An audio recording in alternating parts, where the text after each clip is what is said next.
button again. Hi, Evies. How are you? How are my fishies? Oh, yes, we have the ad right off the bat. Okay, so we are live on Twitch and TikTok and YouTube. Hello. Hi. Thank you for being here. Let me make sure that I have the TikTok thingy pulled up. Otherwise, do I remember you? I feel like I do, because Evie's being in your name seems familiar, but also people change their names a lot on Twitch. So if you've changed your name, there's no way for me to recognize you. Did you change your name? Ah, Mikey! Hello! Kurt, hello! Welcome! Well, now I gotta ask too. What, if I remember you, best of? Yes I do. You haven't changed your name. What about me? Do you remember me? Hold on. I really gotta remember. Of course, Dewey. Of course. Now, first, I'm surprised you didn't get the numbers. I don't see numbers. They just exist, but like, I don't recognize them. Chat, you need to drink your water, okay? It's very important you drink your water. I'm gonna can I turn the lights off? Here, I want to turn the lights off. Numbers? Gambling? Are you gonna start gambling? Your fridge got nothing in it? Can you unchain me from the oven?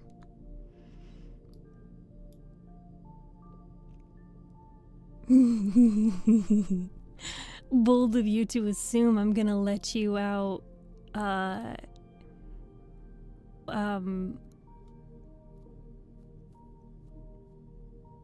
Oh?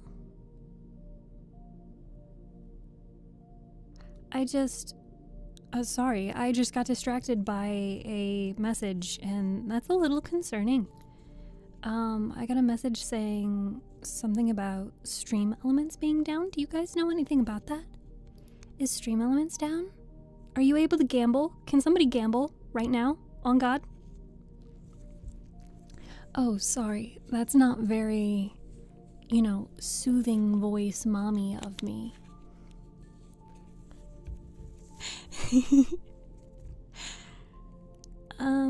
Let me see. Oh my goodness, you know what? Of course I couldn't see the TikTok chat because, oh, I'm so sorry, TikTok chat. Hi, Ghost. Hi, Rimuru. Hello, Clyde, Kevin. Welcome, Robot, Gee. Sorry, it looks like my pop-up wasn't working. I don't know why. But if you guys can tell, I was able to make some of the texture updates. Hi, Father Slice. Thank you for the hydrate. I was able to make the texture updates to the model. So now it works as I intended it to, with the hair having the two-tone.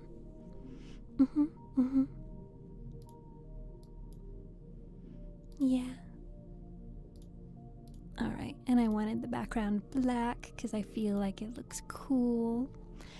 So, today we are going to begin reading Alice's Adventures in Wonderland. And I hope you're ready, okay? But first, we're all going to take a nice, big, deep, relaxing breath. I'm going to start the puzzle. and then we're gonna get reading, okay? I'll switch us over and get that puzzle started for you. Ozzy, welcome. Thank you for removing the message. I have not... Thank God for moderators.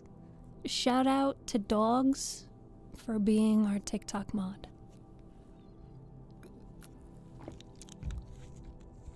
Do I wish I looked like my avatar in real life? Well, I'm just a girly, so of course I want to, like, look 5 different ways. But I'm probably much closer to being a goth mommy than I am to being a deep sea Nereid mommy. So, blue hair Steph when? You know, fun fact, I've never dyed my hair a not natural color. A lot of people don't know what I look like in real life. Honestly, it's not that hard to find out, guys. You can either go dig through my clips, or you can go to my very old YouTube live streams, or you could scroll all the way to my very first TikTok videos. It's not that hard. Why you hide your goth true aspect? Because I'm not actually goth. I said I'm closer to being a goth mommy than I am an underwater Nereid. Hi, Unzipped.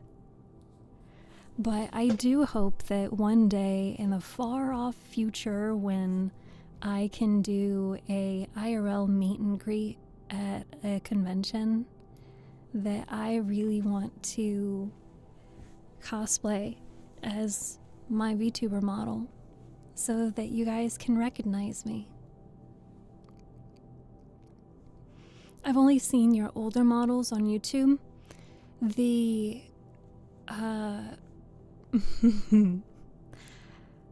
I used to have a model that I made myself for free that was inspired, like it was meant to look like the IRL version of me.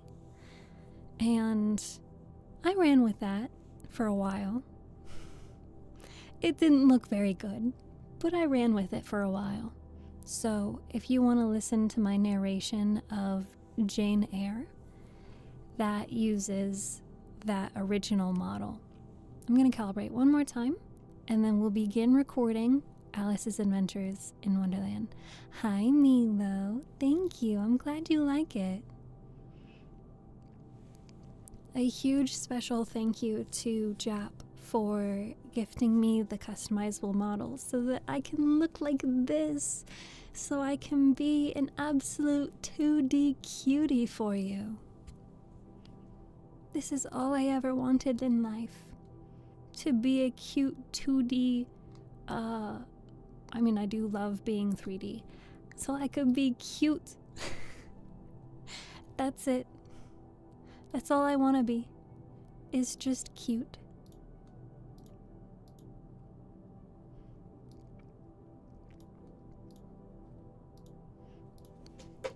Ooh. Num num num. Num num num num. Num num num. I'm new to drawing.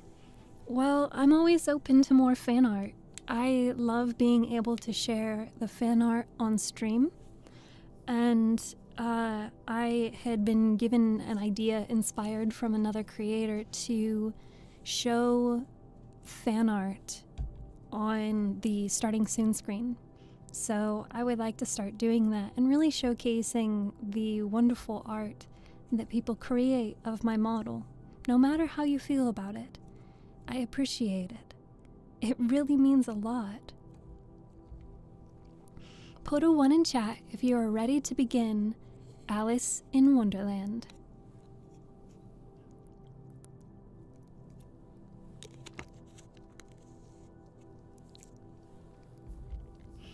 Emmykin is ready.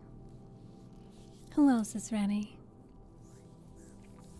If you are not aware of what Alice's Adventures in Wonderland is about, journey with Alice down the rabbit hole into a world of wonder where oddities, logic, and wordplay rule supreme. Encounter characters like the grinning Cheshire Cat, who can vanish into thin air, the cryptic Mad Hatter who speaks in riddles, and the harrowing Queen of Hearts obsessed with the phrase "off with her heads." This is a land where rules have no boundaries. Eating mushrooms will make you grow or shrink. Croquet is played with flamingos and hedgehogs, and exorbitant trials are held for the theft of tarts. Amidst these absurdities, Alice will have to find her way home. 89 prime number for a prime opportunity. Hi, Captain Reject. Never read the tale, but I've heard all the surrounding details of how it came to be. Why, I would love for you to share because I don't know anything. I tend to be blissfully ignorant. Why do you think I'm happy all the time? Hi, Pro Self Love. Hi, ASMR Mans. Don't forget to drink your water, take a deep breath, and we're going to begin reading.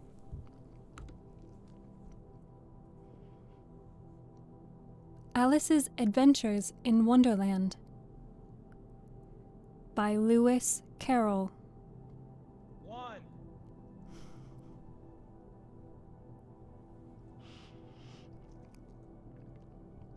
Chapter 1. Down the Rabbit Hole. Alice was beginning to get very tired of sitting by her sister on the bank, and of having nothing to do. Once or twice she had peeped into the book her sister was reading, but it had no pictures or conversations in it. And what is the use of a book, thought Alice, without pictures or conversations? So she was considering in her own mind So she was considering in her own mind, as well as she could, for the hot day made her feel very sleepy and stupid, whether the pleasure of making a daisy chain would be worth the trouble of getting up and picking the daisies, when suddenly a white rabbit with pink eyes ran close by her. There was nothing so very remarkable in that, nor did Alice think it so very much out of the way to hear the rabbit say itself, oh dear, I shall be late." When she thought it over afterwards, it occurred to her that she ought to have wondered at this, but at the time, it all seemed quite natural. And when the rabbit actually took a watch out of its waistcoat pocket and looked at it, and then hurried on, Alice started to get to her feet, for it flashed across her mind that she had never before seen a rabbit with either a waistcoat pocket or a watch to take out of it, and burning with curiosity, she ran across the field after it, and fortunately was just in time to see it pop down a large rabbit hole under the hedge.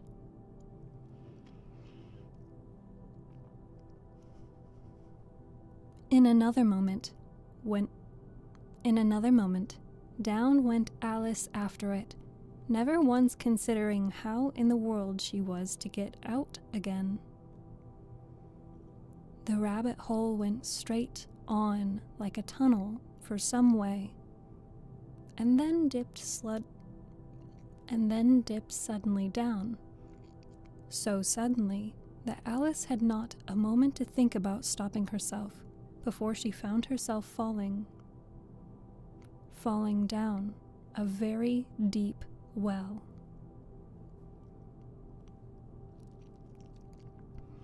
Either the well was very deep, or she fell very slowly, for she had plenty of time as she went down to look about her and to wonder what was going to happen next. First, she tried to look down and make out what she was coming to, but it was too dark to see anything.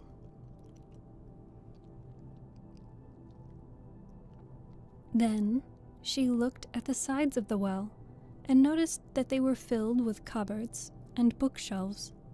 Here and there she saw maps and pictures hung upon pegs. She took down a jar from one of the shelves as she passed, and it was labeled orange marmalade. But to her great disappointment, it was empty. She did not like to drop the jar for fear of killing somebody underneath, so she managed to put it into one of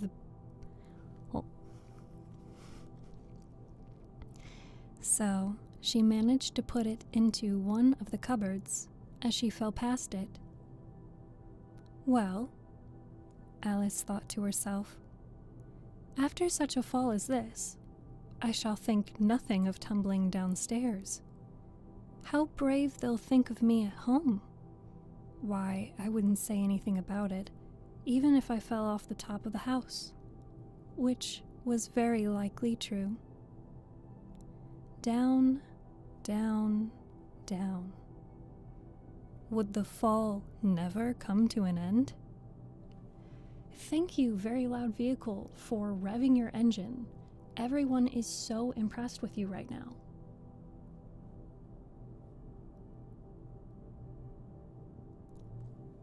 There they go. They do it again.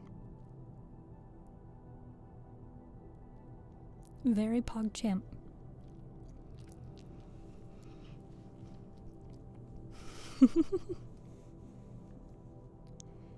Would the fall never come to an end?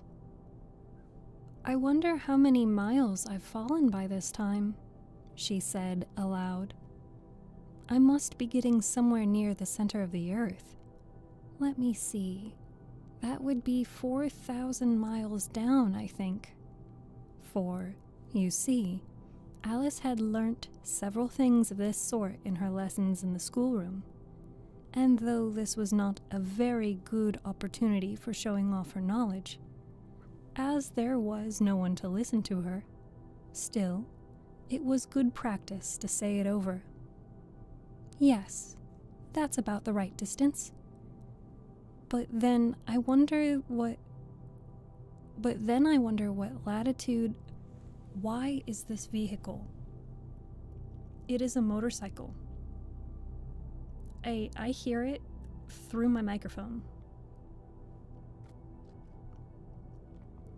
I know you guys might not be able to hear it because I've got... Okay, well now he's gone. Now they have turned off the vehicle, but like... When I'm recording without the music. So I know that whatever I hear through the microphone is going to get picked up in the recording.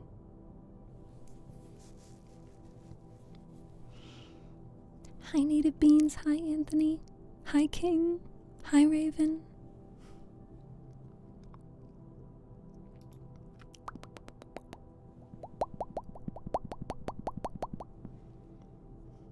Yes, that's about the right distance. But then, I wonder what latitude or longitude I've got to. Alice had no idea what latitude was, or longitude either, but thought they were nice, grand words to say. Presently, she began again. I wonder if I shall fall right through the earth. How funny it'll seem to come out among the people that walk with their heads downward. The antipathies, I think. She was rather glad there was no one listening this time, as it didn't sound at all the right word.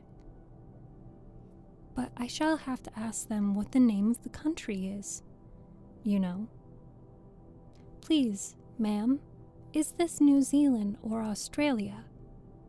She tried to curtsy as she spoke. Fancy curtsying as you're falling through the air. Do you think you could manage it? And what an ignorant little girl she'll think me for asking. No, it'll never do to ask. Perhaps I shall see it written up somewhere. Down, down, down. There was nothing else to do. So, Alice began talking again. Dinah'll miss me very much tonight, I should think. Dinah was the cat. I hope they'll remember her saucer of milk at tea time. Dinah, my dear, I wish you were down here with me. There are no mice in the air, I'm afraid, but you might catch a bat, and that's very like a mouse, you know.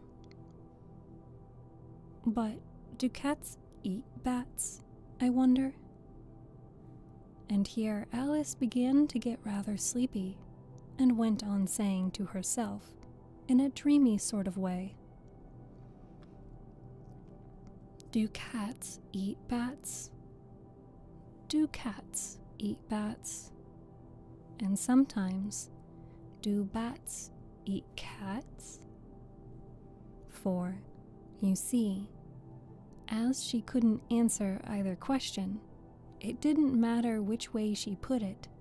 She felt that she was dozing off, and had just begun to dream that she was walking hand in hand with Dinah, and saying to her very earnestly, "Now, Dinah, tell me the truth. Did you ever eat a bat?" When suddenly, thump, thump, down she came upon a heap of sticks and dry leaves, and the fall was over. Alice was not a bit hurt, and she jumped up on her feet in a moment. She looked up, but it was all dark overhead. Before her was another long passage, and the white rabbit was still in sight, hurrying down. There was not a moment to be lost. Away went Alice like the wind, and was just in time to hear it say, as it turned a corner, "Oh, my ears and whiskers, how late it's getting." She was close behind it when she turned the corner, but the rabbit was no longer to be seen. She found herself in a long, low hall, which was lit up by a row of lamps hanging from the roof.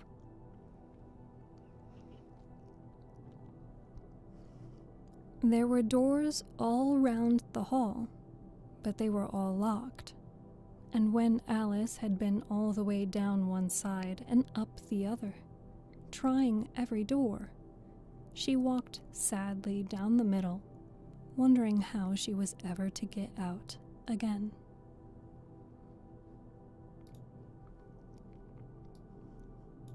Suddenly, she came upon a three-legged table. Ooh. Sorry, that was my chair. Take a drink of water.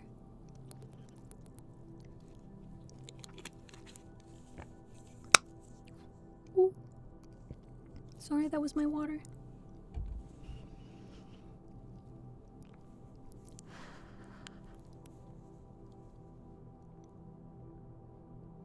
Suddenly, she came upon a little three-legged table, all made of solid glass.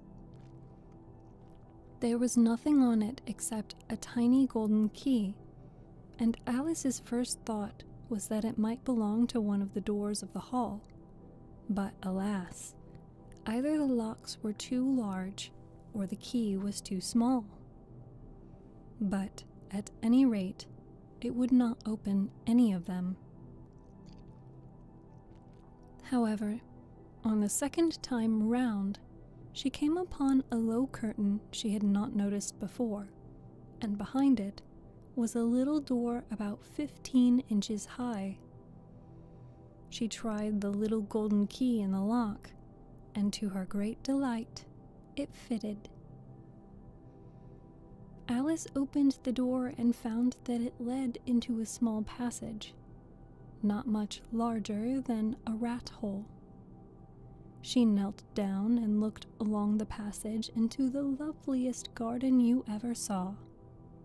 How she longed to get out of that dark hall and wander among those bed of bright flowers and those cool fountains. But she could not even get her head through the doorway, and even if my head would go through, thought poor Alice, it would be of very little use without my shoulders. Oh, how I wish I could shut up like a telescope. I think I could, if I only knew how to begin. For, you see, so many out-of-the-way things had happened lately that Alice had begun to think that very few things indeed were really impossible. There seemed to be no use in waiting by the little door.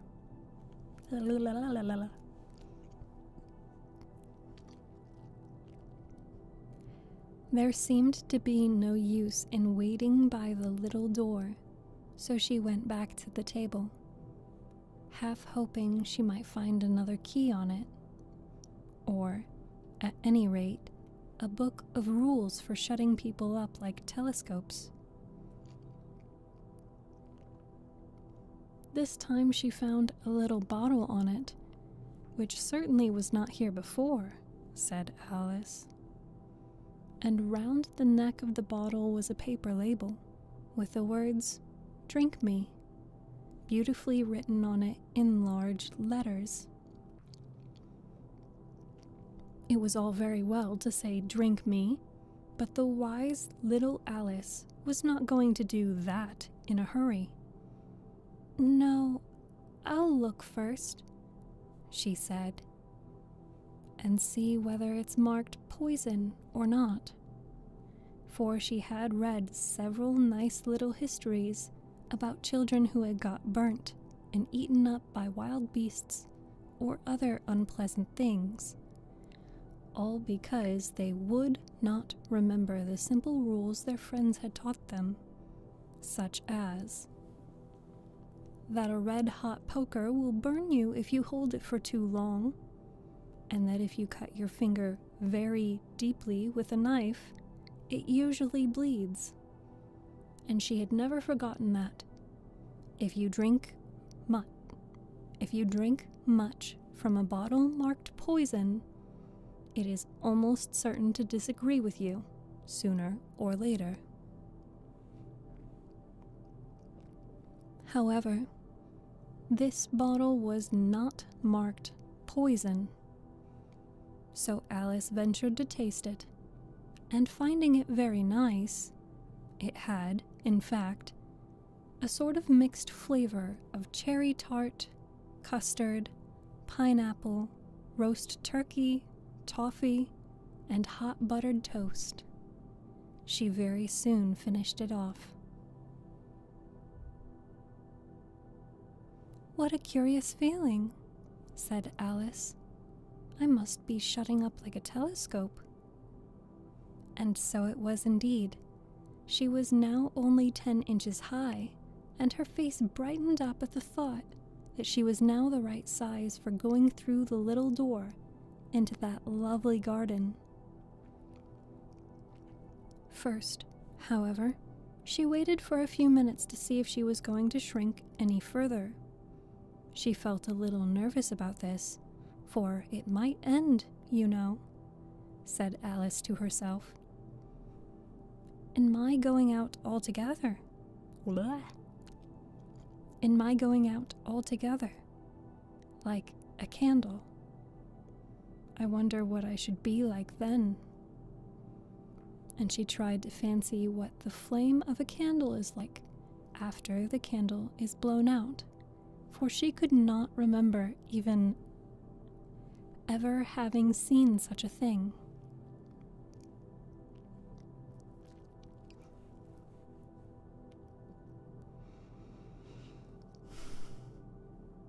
After a while, finding that nothing more happened, she decided on going into the garden at once. But alas for poor Alice, when she got to the door, she found she had forgotten the little golden key, and when she went back to the table for it, she found she could not possibly reach it. She could see it quite plainly through the glass, and she tried her best to climb up one of the legs of the table, but it was too slippery. And when she had tired herself out of trying, the poor little thing sat down and cried. "Come, there's no use in crying like that," said Alice to herself, rather sharply. "I advise you to leave off this minute." She generally gave herself very good advice, though she very seldom followed it. And sometimes she scolded herself so severely as to bring tears into her eyes. And once she remembered trying to box her own ears for having cheated herself in a game of croquet she was playing against herself. For this curious child was very fond of pretending to be two people. "But it's no use now," thought poor Alice, "to pretend to be two people. Why, there's hardly enough of me left to make one respectable person." Soon her eye fell on a little glass box that was lying. I need water. Yes, we are reading a book. Hi, coffee. Hi, water cat. Hi, Akimato. Hi, teas. Thank you for the hydrate. Hi, it's Nook. Thank you for the stream streak. Coffee. Thank you for the stream streak. Thank you, thank you, thank you, thank you, thank you.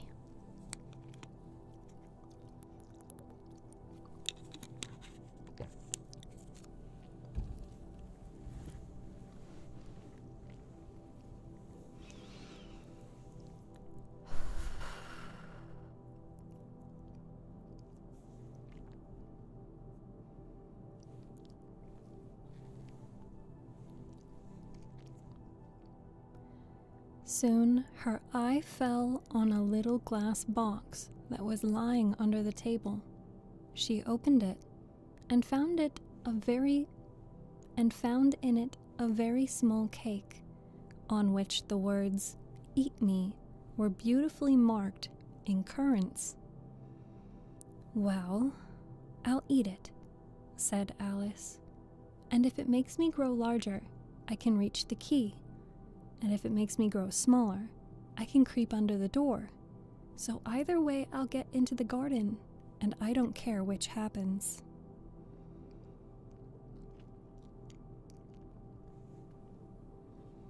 She ate a little bit and said anxiously to herself, "Which way? Which way?"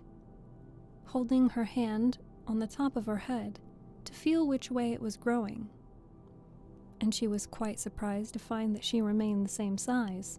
To be sure, this generally happens when one eats cake, but Alice had got so much into the way of expecting nothing but out of the way things to happen.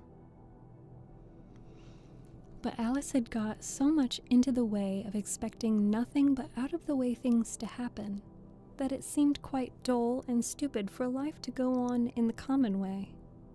So she set to work, and very soon finished off the cake.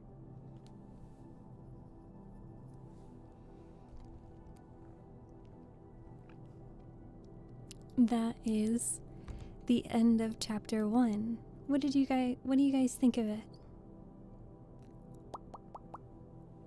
What did you guys think of it? Are you enjoying Alice and her strangeness? I certainly need to get used to the style of writing.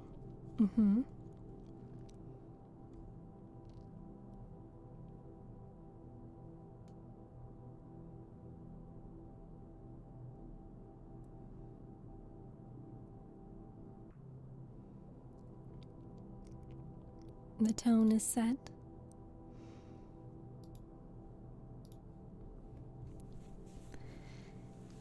Oh, big stretchies. It's the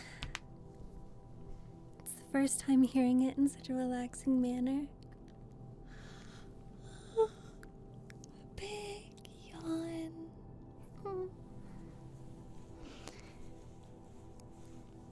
Wow. Cadmium. Welcome. I hope that you enjoy the relaxing reading. We're definitely trying to go for more of a bedtime story vibe with this book. In my previous readings, I have done character voices and tried to make everyone sound very unique for my audiobook narration. However, for Alice's Adventures in Wonderland, this time I would really like to make the reading more bedtime story. I would rather use my voice. I used to watch this on VHS all the time. I think I've only seen the Alice in Wonderland, the old animated cartoon, once or twice. Hello, duck. Hello, frog. Hello, blue. Don't forget to drink your water, fishies. It's very important.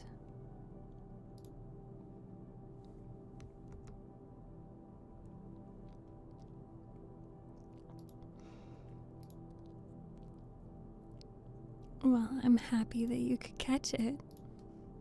I know that the time that I stream is a little out of the way for some viewers. Puffle Cakey, hello. Welcome. Comfy Raid. Hello, Puffle Cakey, and welcome. Thank you so much for the raid. How was your stream today? What did you do? Welcome, all of our raiders. Thank you so much for going along with the raid. I appreciate it, and I'm sure Puffle Cakey appreciates it as well. For everyone, if you do need to get your water, go to the bathroom, go to sleep, get some food, please take care of yourself. I do appreciate you staying and listening to me read Alice's Adventures in Wonderland, but I completely understand if you have to go. Hi! Oh, it's so good to see you. Thank you so much. British cat girl fans have arrived. Welcome. We are reading... Oh, hi. My name is Steph. If you don't know me, I read books and stories on stream. I am here to create a escape from the real world with bedtime stories and relaxing vibes and help you find peace away from stress. Today we are starting Alice's Adventures in Wonderland by Lewis Carroll. I have not read the story before, but I'm sure a lot of us are familiar with the animated movies or the live-action Disney movies. Hi, Melody. Yes, I managed to do the retexturing on the model. If you would like to stick around and listen to the reading, we have a puzzle. All you have to do is say the word puzzle, and you can get the puzzle link, and you can join. Chat, are you able? Ooh, yes, they can.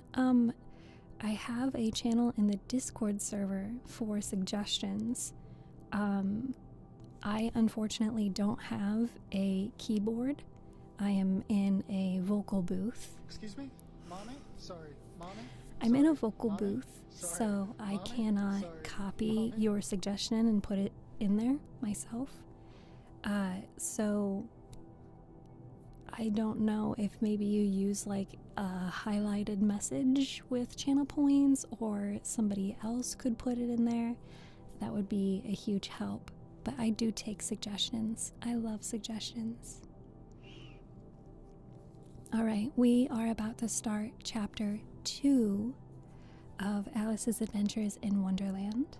And again, I do record these, and I do edit them, and I do add them to my YouTube channel. So if you're interested in listening to any of my audiobooks, I have plenty available. Put a 1 in chat if you are ready for chapter 2. Are you ready to read? Are you all tucked into bed, all snuggled up? Melody is ready. Mr. Toshi is ready. Cat is ready. King is ready. Pros of Love is ready. Hey TikTok chat, are you ready?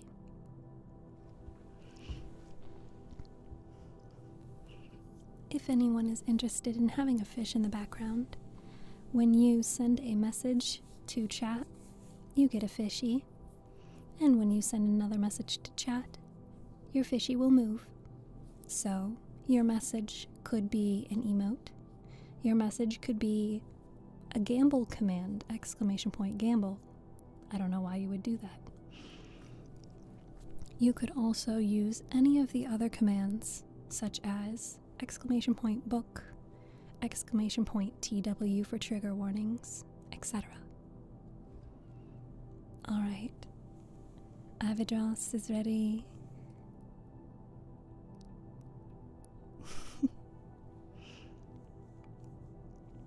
Hi, Grim Snacks. No, you cannot eat other fishies. Cannibalism is strictly forbidden.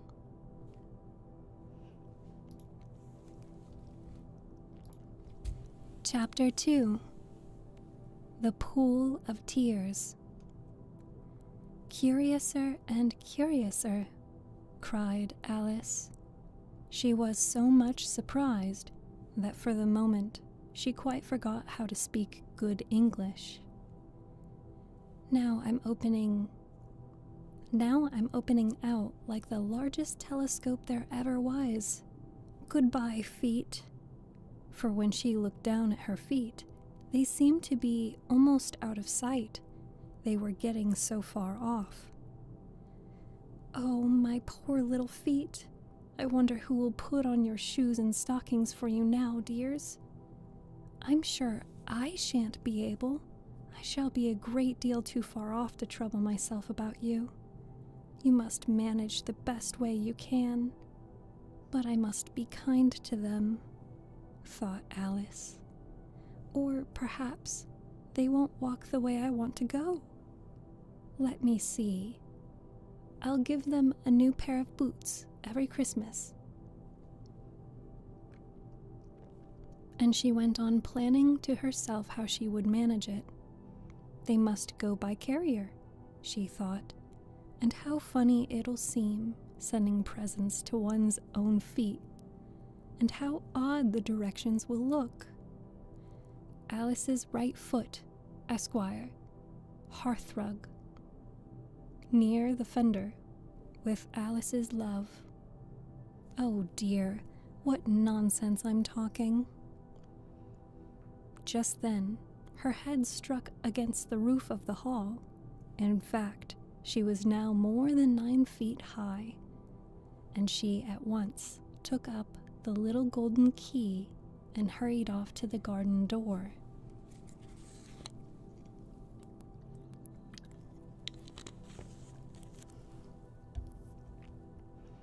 Poor Alice. It was as much as she could do, lying down on one side, to look through into the garden with one eye. But to get through was more hopeless than ever. She sat down and began to cry again. "You ought to be ashamed of yourself," said Alice. "A great girl like you," she might well say this, "to go on crying in this way. Stop this moment, I tell you." But she went on all the same, shedding gallons of tears, until there was a large pool round her, about 4 inches deep, and reaching half down the hall. After a time, she heard a little pattering of feet in the distance, and she hastily dried her eyes to see what was coming. It was the White Rabbit returning, splendidly dressed, with a pair of white kid gloves in one hand and a large fan in the other. He came trotting along in a great hurry, muttering to himself as he came, "Oh, the Duchess! The Duchess! Oh, won't she be savage if I've kept her waiting?" Alice felt so desperate that she was ready to ask of anyone. She was ready to ask help of anyone. So, when the rabbit came near her, she began, in a low, timid voice, "If you please, sir." The rabbit started violently, dropped the white kid gloves and the fan, and scurried away into the darkness as hard as he could go. Alice took up the fan and gloves, and, as the hall was very hot, she kept fanning herself all the time she went on talking. "Dear, dear, how queer everything is today. And yesterday things went on just as usual. I wonder if I've been changed in the night. Let me think. Was I the same when I got up this morning? I almost think I can remember feeling a little different.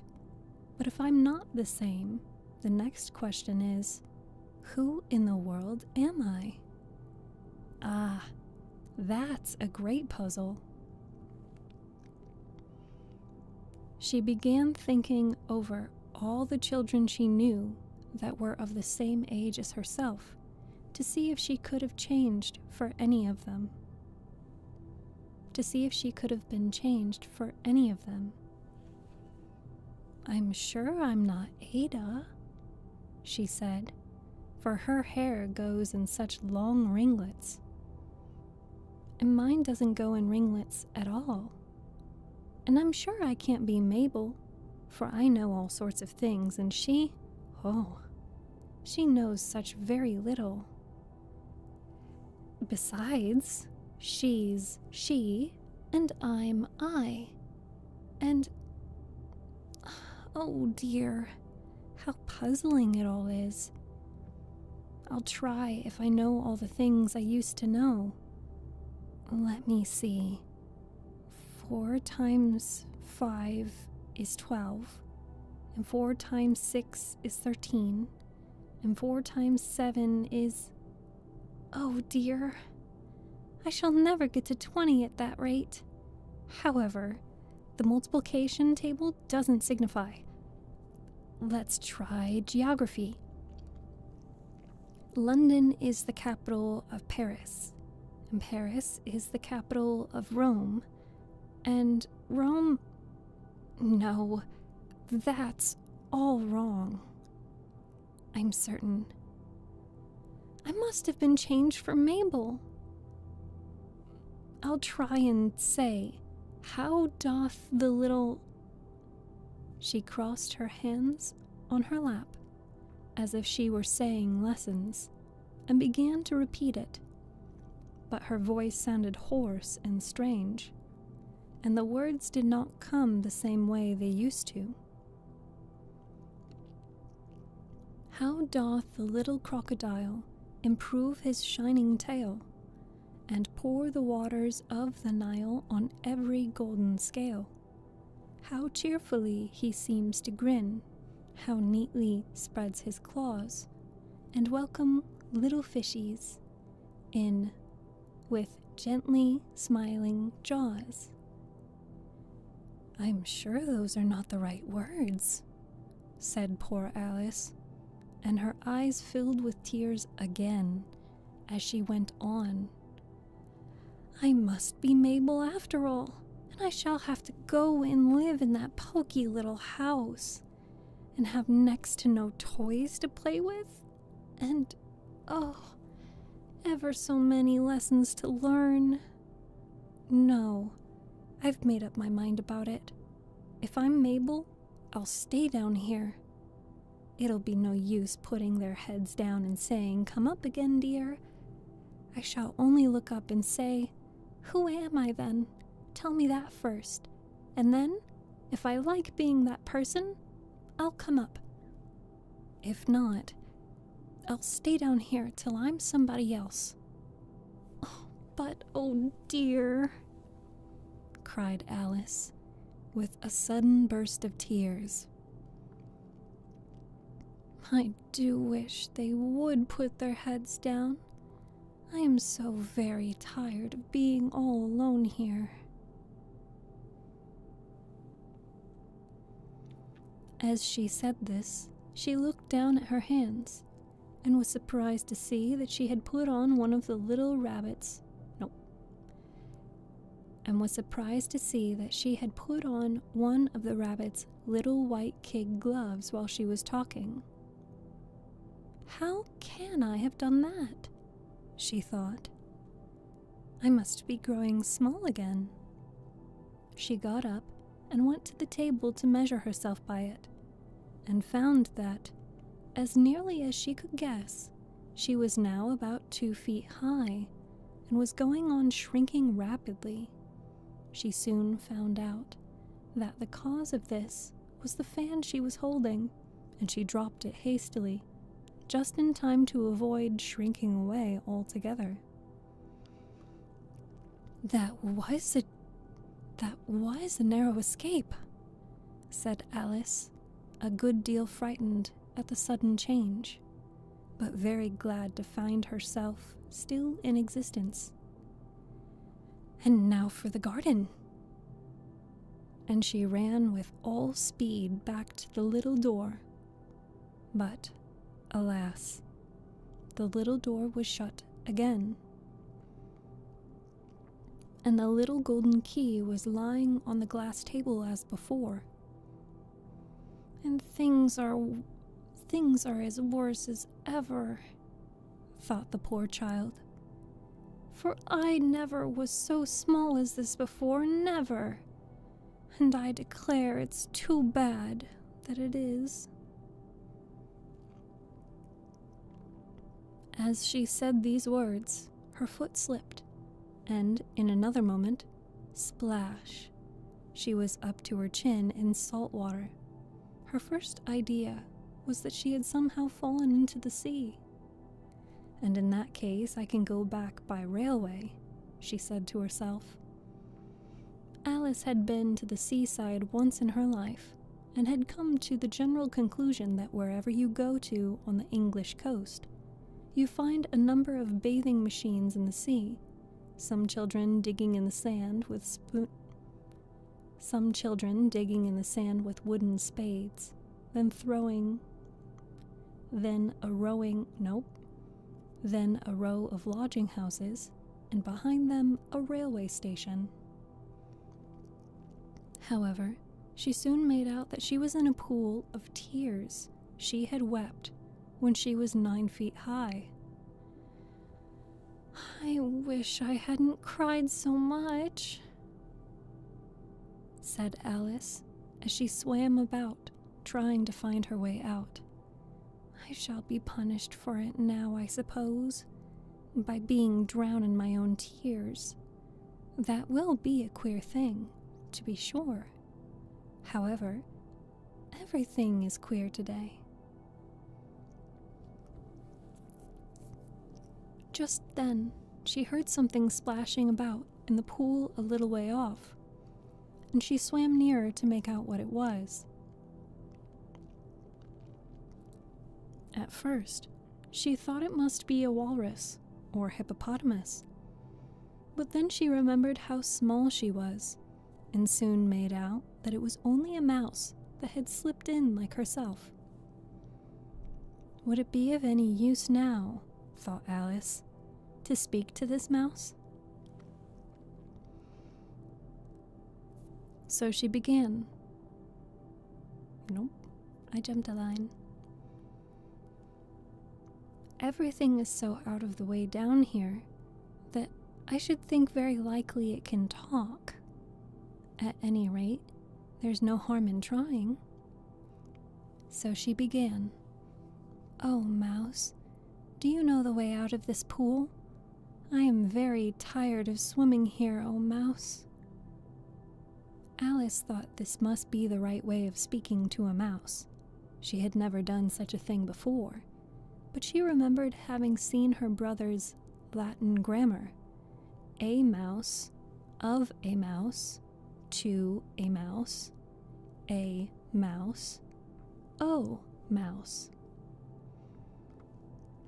The mouse looked at her rather inquisitively and seemed to her to wink with one of its little eyes, but said nothing. Perhaps it doesn't speak English.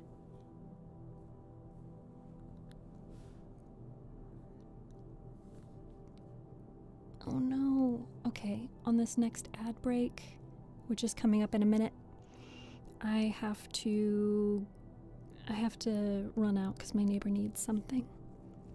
So I really apologize, but I have to step away. Okay.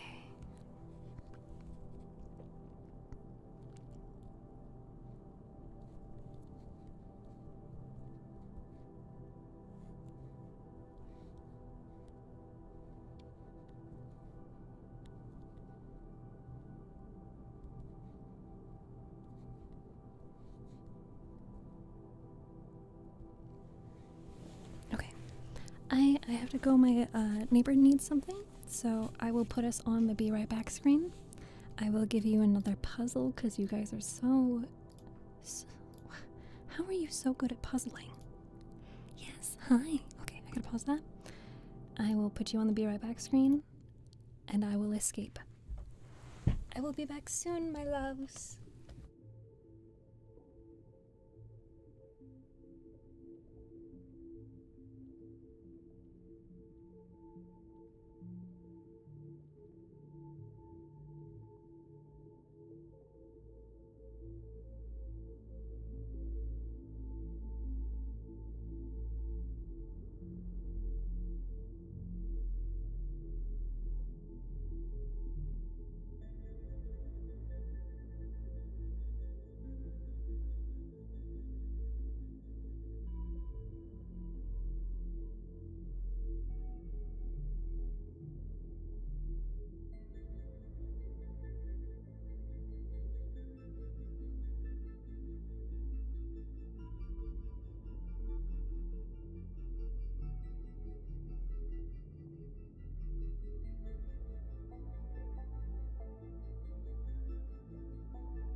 Hello, my beautiful fishies. I am so sorry about leaving.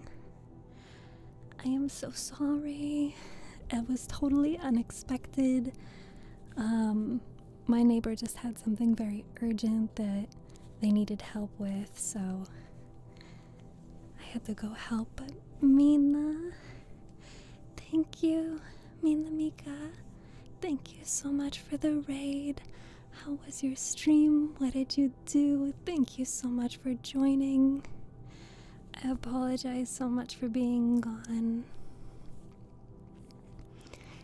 Hello to our raiders. If you stuck around this long, thank you so much. If you don't know me, my name is Steph, and I read books and stories on stream. This is Sanctuary, and you are now a fishy. And in Sanctuary, we are a stress-free place away from the surface of the world. Down here in the bottom of the ocean, the stresses of the day cannot reach you.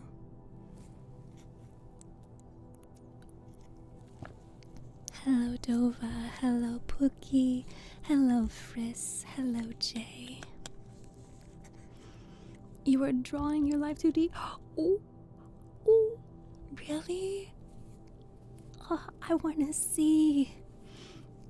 I got a new model. This is the customizable Liz Meta model. And I did a little retextures to it.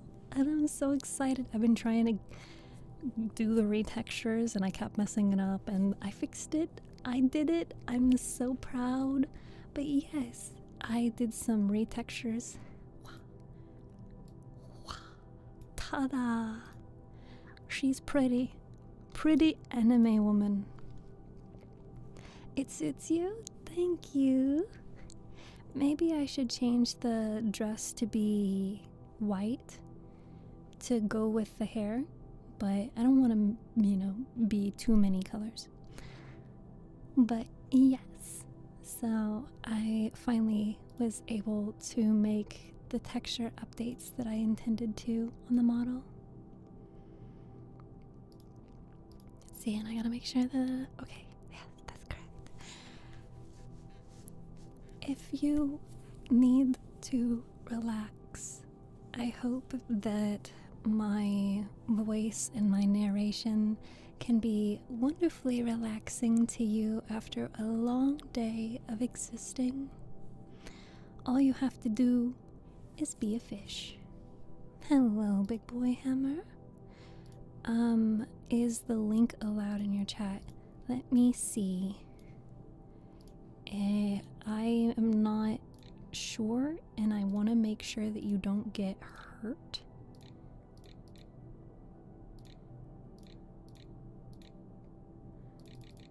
Where is permit? Permit. Minamika.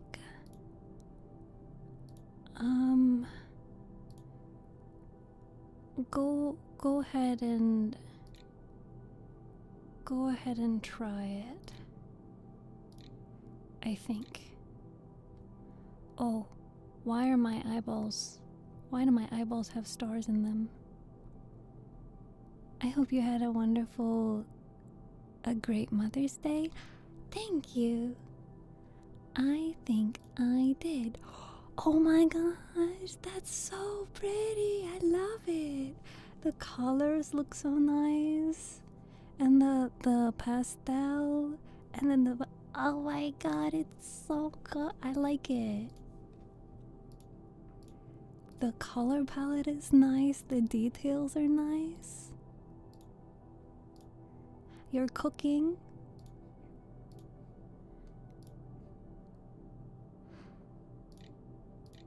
How do I remove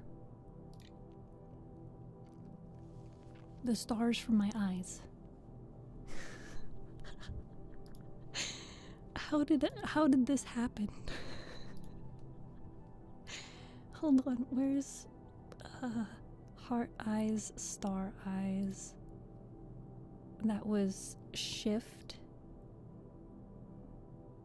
N2.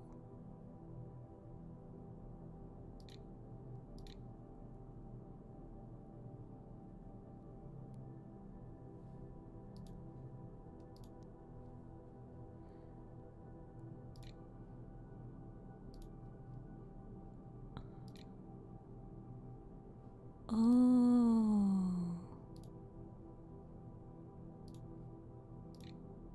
There we go, I fixed it. Let's turn that off. Okay.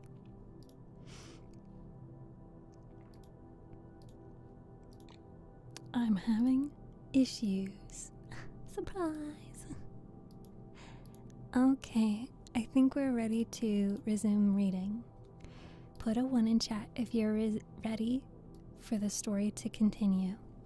I've been working for many months. I'm finally seeing the end. Oh yes, absolutely.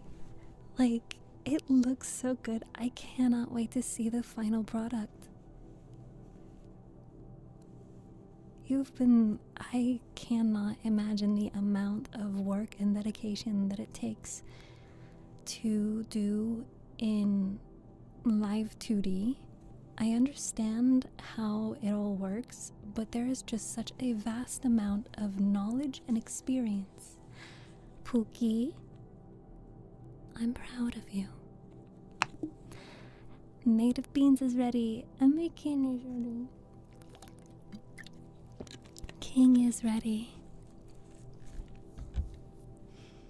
And we shall resume Alice's adventures in Wonderland.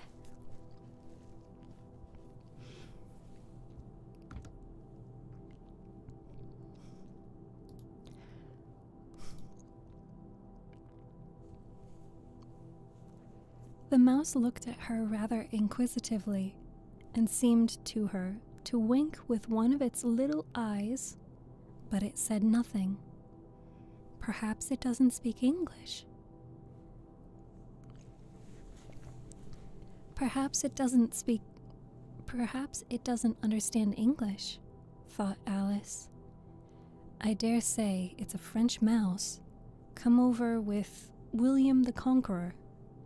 For, with all her knowledge of history, Alice had no very clear notion how long ago anything had happened. So she began again. Où est ma chatte? I can't speak French. By the way, I don't know how to say this. Où est, unless that's you pronounce the T. Ma chatte. Where is my cat? Is what she said.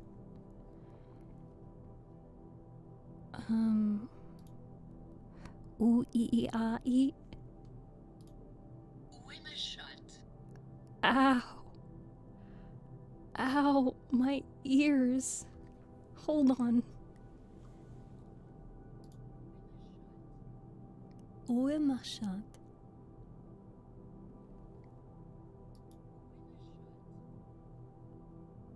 Où est ma chatte? Why does it sound like that? Okay. Whatever. I'm just the reader.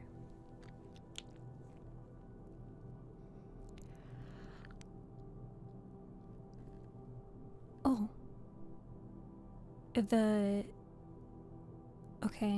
The last T is silent, but there's 2 T's. Chat. Sha? Is it just Sha? Où est ma chat? Okay. Cha. Or is it cha or sha? Thank you, Yuki. I appreciate you. Welcome. Thank you to our fishies joining us today.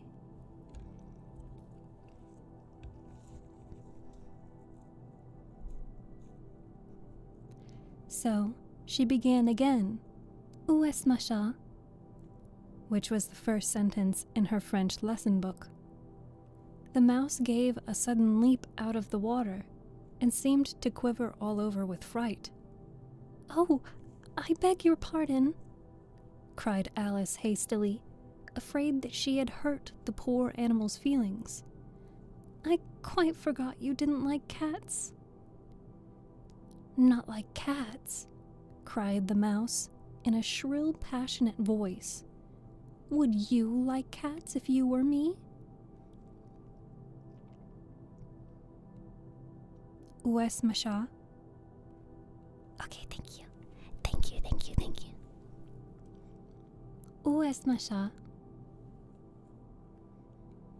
"Well, perhaps not," said Alice in a soothing tone. "Don't be angry about it. And yet I wish I could show you our cat Dina. I think you'd take a fancy to cats if only you could see her. She is such a dear, quiet thing." Alice went on, half to herself, as she swam lazily about in the pool. "And she sits purring so nicely by the fire, licking her paws and washing her face. And she is such a nice, soft thing to nurse. And she has a capital one for catching mice. Oh, I beg your pardon," cried Alice again, for this time the mouse was bristling all over, and she felt certain it must really be offended. "We won't talk of her any more, if you'd rather not." "We indeed," cried the mouse, who was trembling down to the end of its tail. "As if I would talk on such a subject. Our family always hated cats. Nasty, low, vulgar things. Don't let me hear the name again." "I won't indeed," said Alice, in a great hurry to change the subject of conversation. Are you fond of dogs?" The mouse did not answer, so Alice went on eagerly.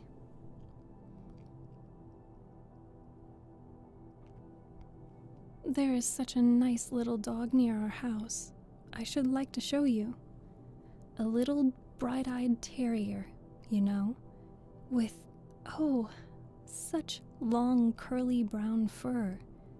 And it'll fetch things when you throw them, and it'll sit up and beg for its dinner, and all sorts of things. I can't remember half of them.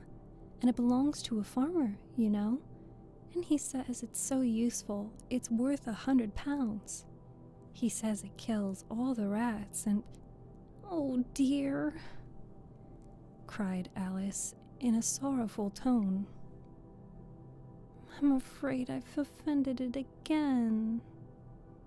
For the mouse was swimming away from her as hard as it could go, and making quite a commotion in the pool as it went. So she called softly after it, "Mouse dear, do come back again, and we won't talk about cats or dogs either, if you don't like them." When the mouse heard this, it turned round and swam slowly back to her. Its face was quite pale, with passion, Alice thought. And it said in a low, trembling voice, "Let us get to the shore, and then I'll tell you my history, and you'll understand why it is I hate cats and dogs." It was high time to go, for the pool was getting quite crowded with the birds and animals that had fallen into it. There were a duck and a dodo, a lory and an eaglet, and several other curious creatures. Alice led the way, and the whole party swam to the shore.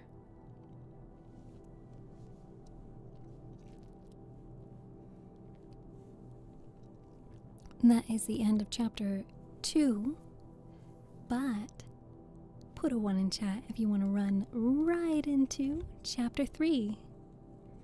We can get started on another chapter. And I hope you're okay with me not doing the multiple voices. I figure that after narrating several books with many character voices, it might be nice to have a break.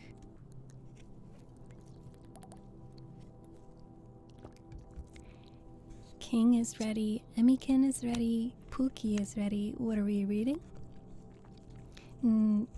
I prefer not multiple voices. And this will be the first audiobook where I am not monotone, but I'm maintaining the same voice throughout. Pan, we are reading Alice's Adventures in Wonderland.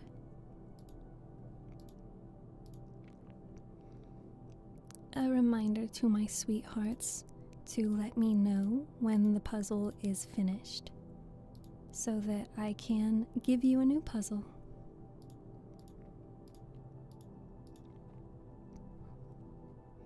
I think I saw that a new one. Okay. Voila. I give you new puzzle. Let's do... This one has books. There you go.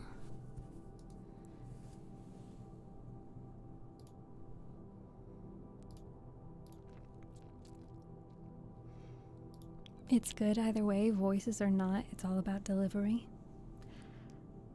And on we go to chapter 3.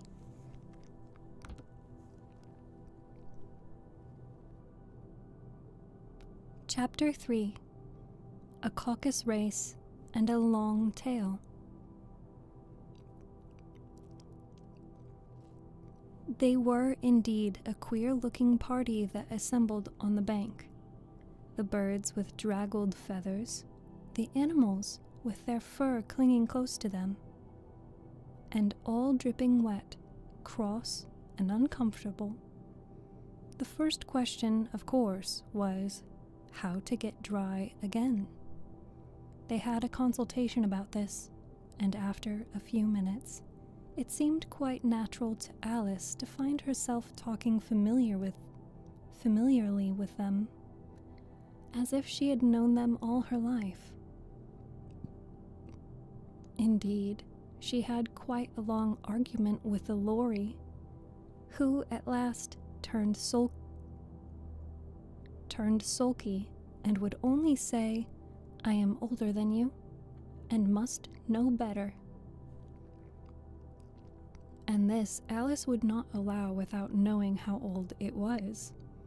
And as the lorry positively refused to tell its age, there was no more to be said. At last the mouse, who seemed to be a person of authority among them, called out, "Sit down, all of you, and listen to me. I'll soon make you dry enough." They all sat down at once, in a large ring, with the mouse in the middle. Alice kept her eyes anxiously fixed on it, for she felt sure that she would catch a bad cold if she did not get dry very soon. "Ahem," said the mouse with an important air. "Are you all ready? This is the driest thing I know. Silence round, if you please." William the Conqueror, whose cause was favored by the Pope, was soon submitted to by the English.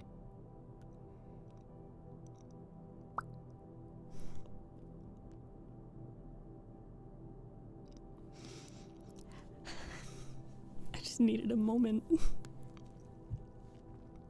because it's funny. William the Conqueror, whose cause was favored by the Pope, was soon submitted to by the English, who wanted leaders, and had been of late much accustomed to usurpation and conquest. Edwin and Morcar, the Earls of Mercia and Northumbria. Ugh, said the Lory with a shiver. I beg your pardon, said the Mouse, frowning, but very politely. Did you speak? Not I, said the Lory hastily. I thought you did, said the Mouse. I proceed. Edwin and Morcar, the Earls of Mercia and Northumbria, declared for him, and even Stigand.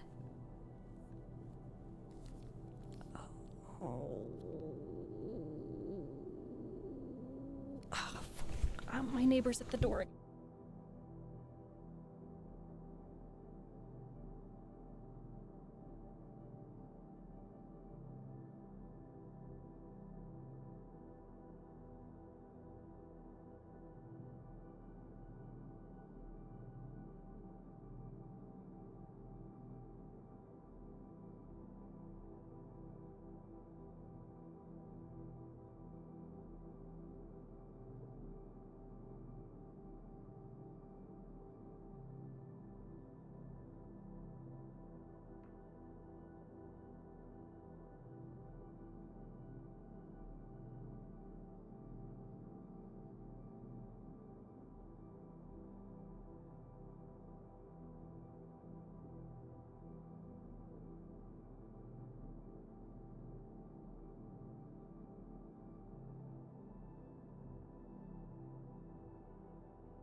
I had to run up the stairs and run back down the stairs and run up the stairs again.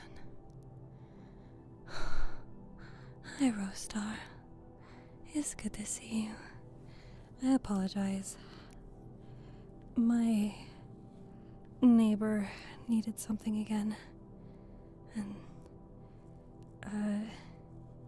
he's just taking care of some stuff for me. And so he wanted to make sure that he wasn't, like, power washing the inside of my house by accident. Okay. Ooh. Drink your water. I love the look, thank you.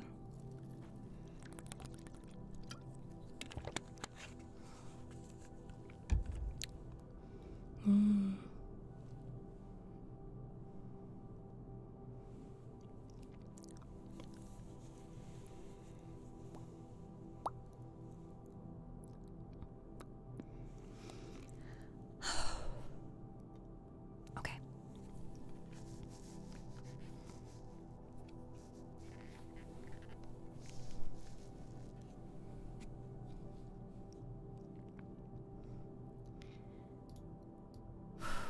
Back at it.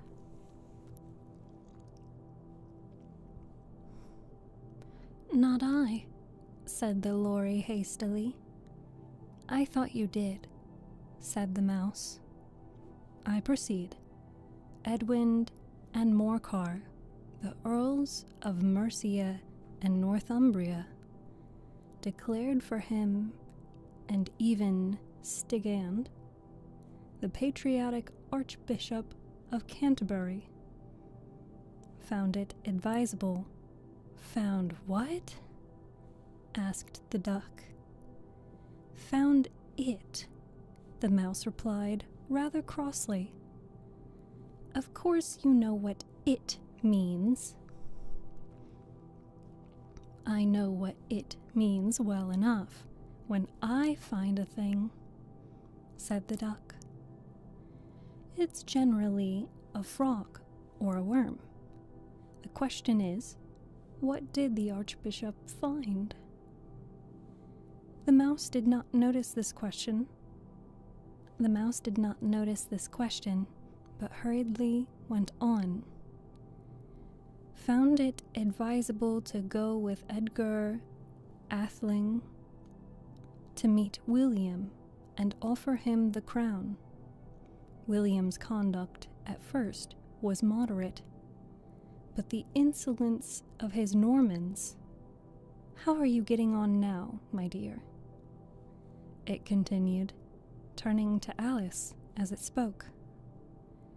As wet as ever, said Alice in a melancholy tone. It doesn't seem to me dry at all.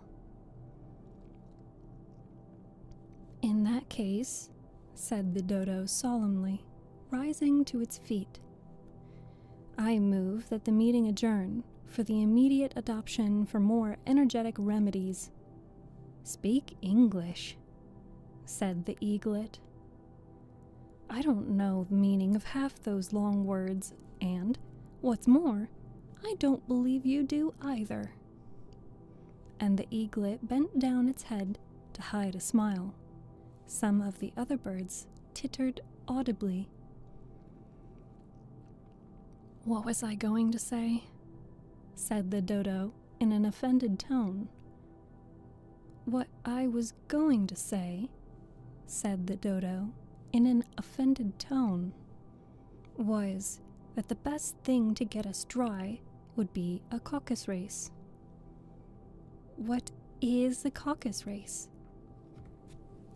Said Alice.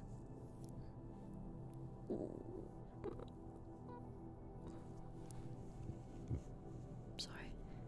Said Alice. Not that she wanted much to know, but the dodo had paused, as if it thought that somebody ought to speak, and no one else seemed inclined to say anything. Why, said the dodo, the best way to explain it is to do it. And as you might like to try the thing yourself some winter day, I will tell you how the dodo managed it. First, it marked out a race course in a sort of circle. The exact shape doesn't matter, it said. And then all the party were placed along the course, here and there. There was no 1, 2, 3, and away. But they began ranning. That's not correct. That's not grammatically correct. They began ranning.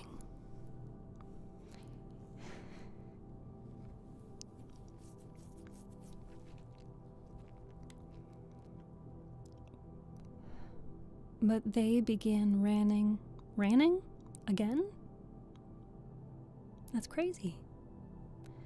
But they began running when they liked, and left off when they liked, so that it was not easy to know when the race was over. However, when the race had been running half an hour or so, and were quite dry again, the dodo suddenly called out, "The race is over," and they all crowded round it, panting, and asking, "But who has won?" This question the dodo could not answer without a great deal of thought, and it sat for a long time with one finger pressed upon its forehead, the position in which you usually see Shakespeare in pictures of him, while the rest waited in silence.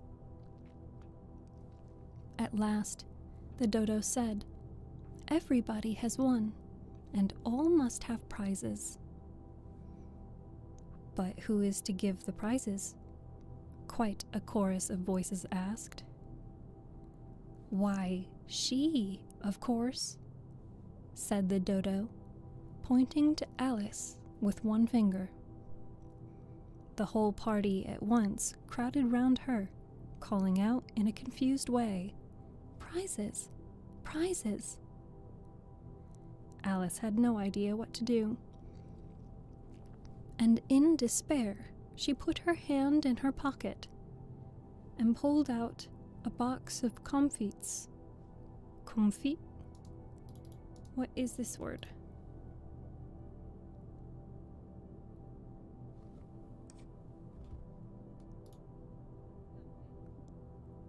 Comfit?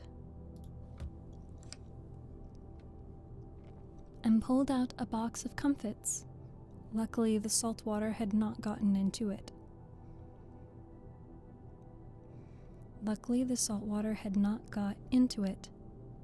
And handed them round as prizes.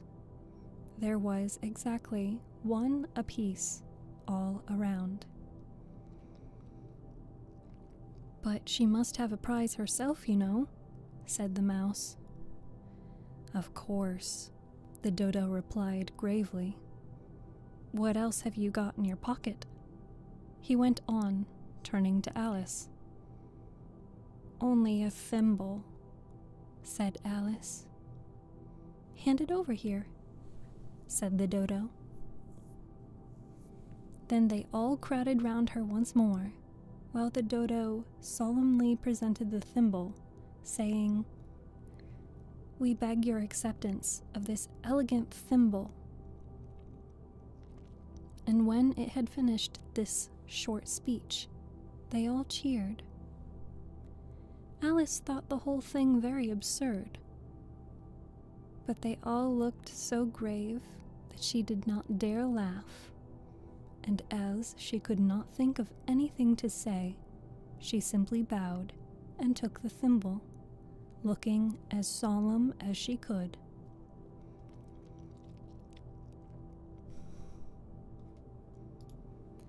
The next thing was to eat the comfits. Comfits. Why are they called comfits? That's so weird. The next thing was to eat the comfits. This caused some noise and confusion, as the large birds complained that they could not taste theirs, and the small ones choked and had to be patted on the back. However, it was over at last, and they sat down again in a ring and begged the mouse to tell them something more. "You promised to tell me your history, you know," said Alice, "and why it is that you hate C and D," she added in a whisper, half afraid that it would be offended again. "Mine is a long and sad tale," said the mouse, turning to Alice and sighing. "It is a long tale, certainly," said Alice, looking down with wonder at the mouse's tail. "But why do you call it sad?" And she kept on puzzling about it while the mouse was speaking, so that her idea of the tale was something like this. Fury said to a mouse that he met in the house, "Let us both go to law. I will prosecute you.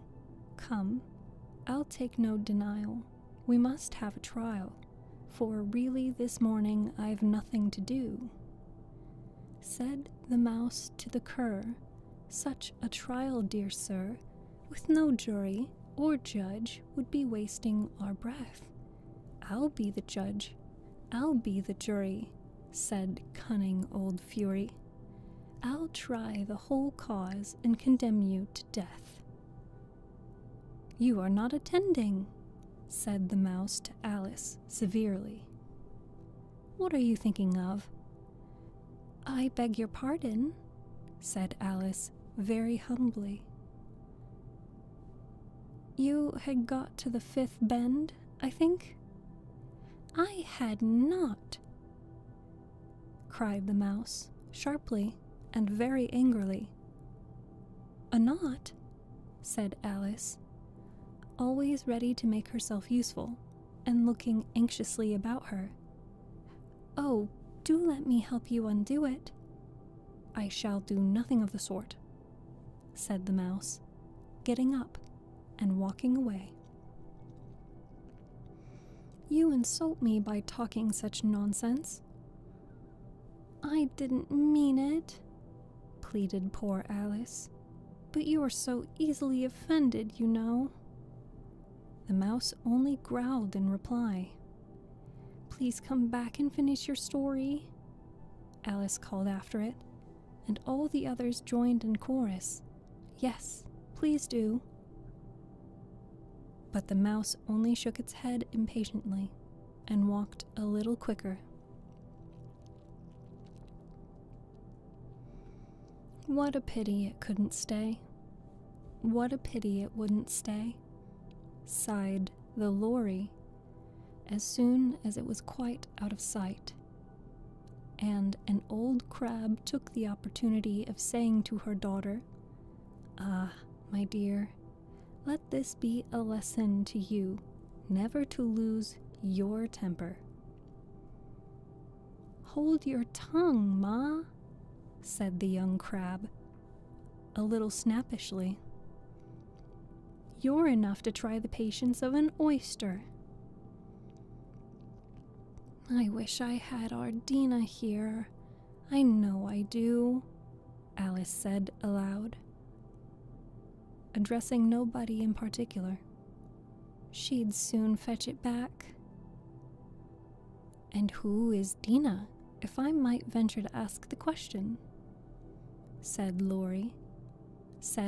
lorry.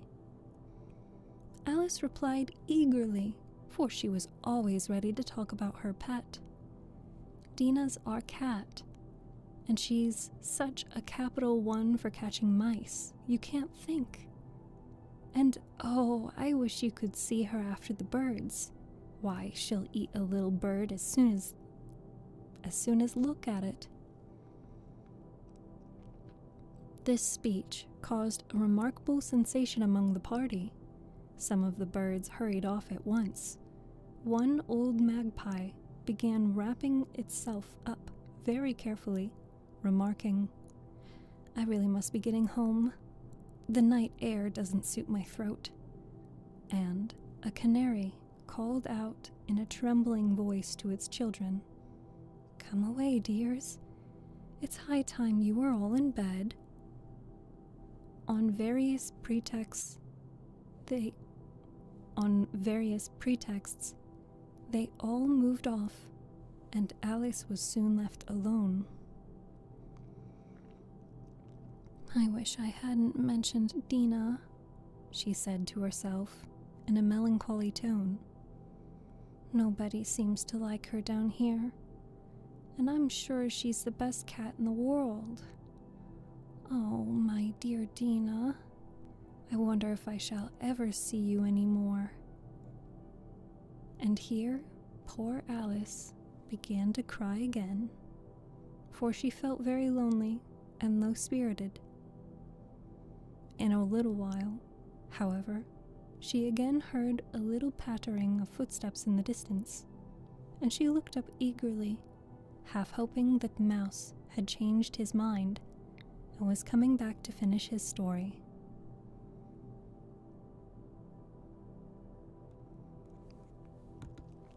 That is the end of chapter 3.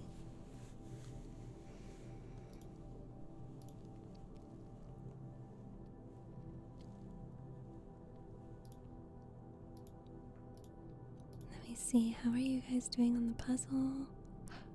Wait, have you guys already finished the puzzle? Oh my gosh. Okay, I know that I've had to step away during stream a lot today, so I'll do one more chapter.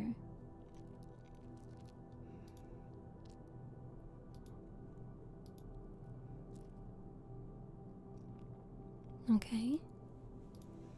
So that means maybe one more puzzle? Yes, hi Howie. Hi, Wraith.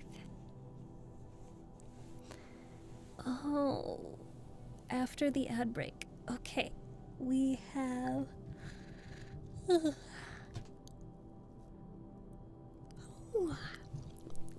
We have an ad starting,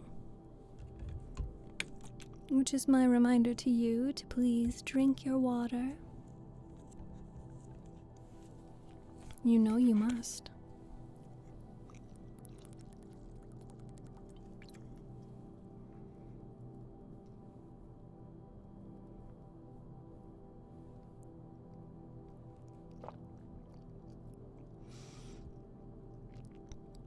These puzzles have me spamming out. What does that mean?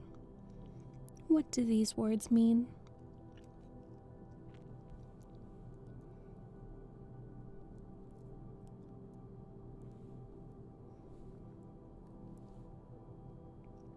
Ah, hi Chicken Shadow. Spazzing? People love puzzles. But sometimes puzzles come and go in phases. Sometimes we will have a lot of people interested in puzzling, and other times we won't have anybody who wants to do a puzzle. And then I just have to hide the puzzle because nobody's doing it, you know?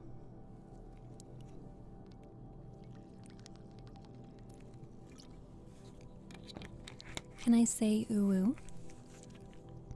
There, I just did. You're still here? You're still Pookie? Oh, what a good Pookie. What a good little fishy. I've mentioned it to somebody before,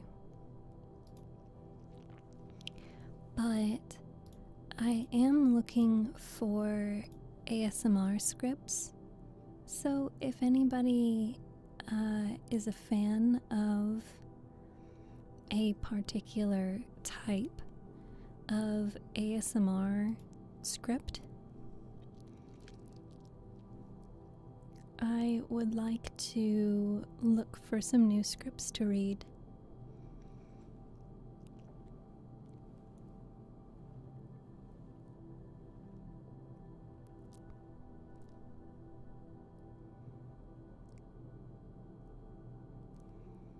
We have a minute and a half left on the ad. And there's a lot of interesting scripts on Reddit, for example. So there is, let's see, taken by a vampire.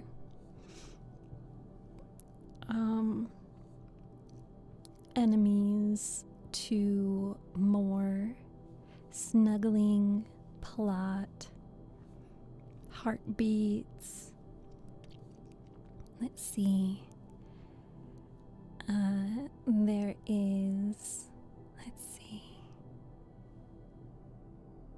we won't do any of the yandere stuff. How do I not have ads?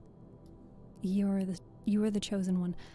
We are also in, hi Jay, we are also in ASMR, the category, and in the ASMR category, we are less likely to receive ads because they wake you up, and that defeats the purpose of ASMR.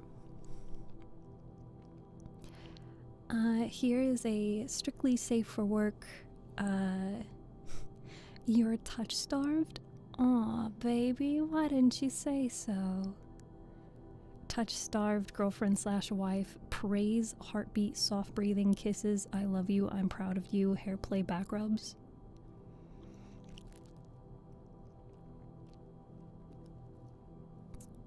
Yeah, I like that one. This one sounds good. This one sounds good to me. I haven't had a single ad. The summary. You are touch starved and not being able to fall asleep. Your girlfriend slash wife wakes up from her half sleep and holds you close, plays with your hair, and rubs your back until you fall asleep on her arms, feeling safe.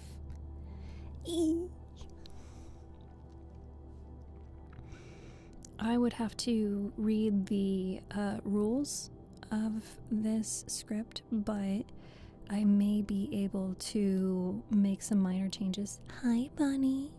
I might be able to make minor changes to that script and request to the author that I make it not girlfriend slash wife, but for it to be like caretaker. Or I could just write my own script.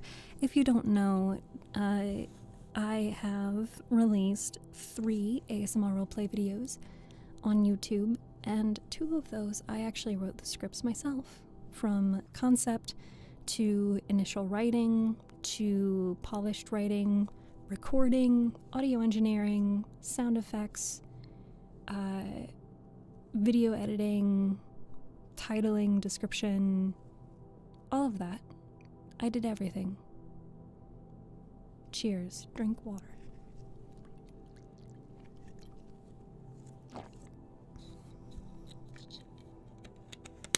You know, I'm gonna need to make a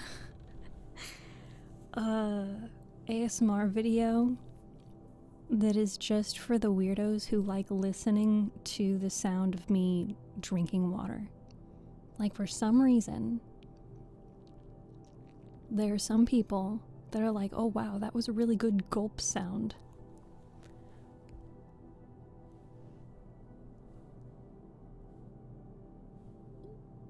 Ooh.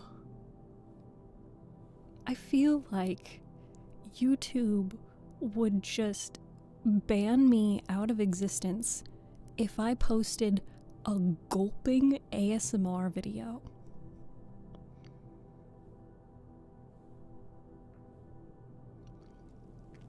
Do scripts include intonation guides, or is that up to the narrator?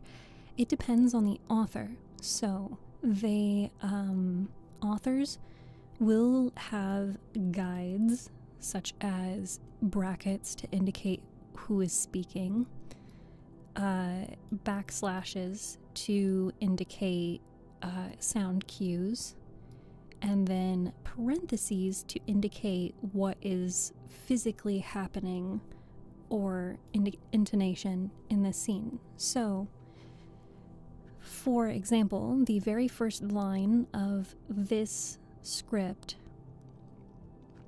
is speaker wakes up from half sleep in a sleepy voice. Hey, baby, are you awake? Pause 2 seconds. Normal voice. Hey, baby, why are you awake? Clothing / blanket sound effects as she moves closer. Pause. Listener speaks, so you have to give time for the listener to quote unquote speak. And then speaker says, No need to apologize. You didn't do anything wrong, baby. Tell me, why are you awake? Are you still hungry or cold? Or do you have something in your mind? What is it, my darling? You can tell me. And then a kiss sound, which, I don't know if it's still going on, but on YouTube, on YouTube, they have very hardcore cracked down on the ASMR category in terms of kissing sounds. Apparently, kissing sounds are too lewd and have gotten people banned.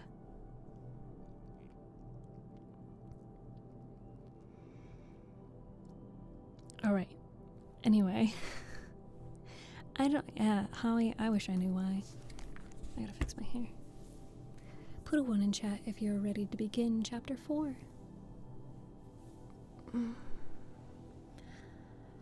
Big strategy.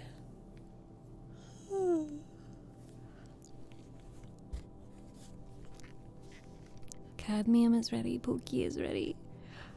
Kissing too sexy. Crazy. Imagine being too sexy. Too sexy for my shirt. Too sexy for my shirt. Chapter 4. The rabbit sends in a little bill. It was the white rabbit, trotting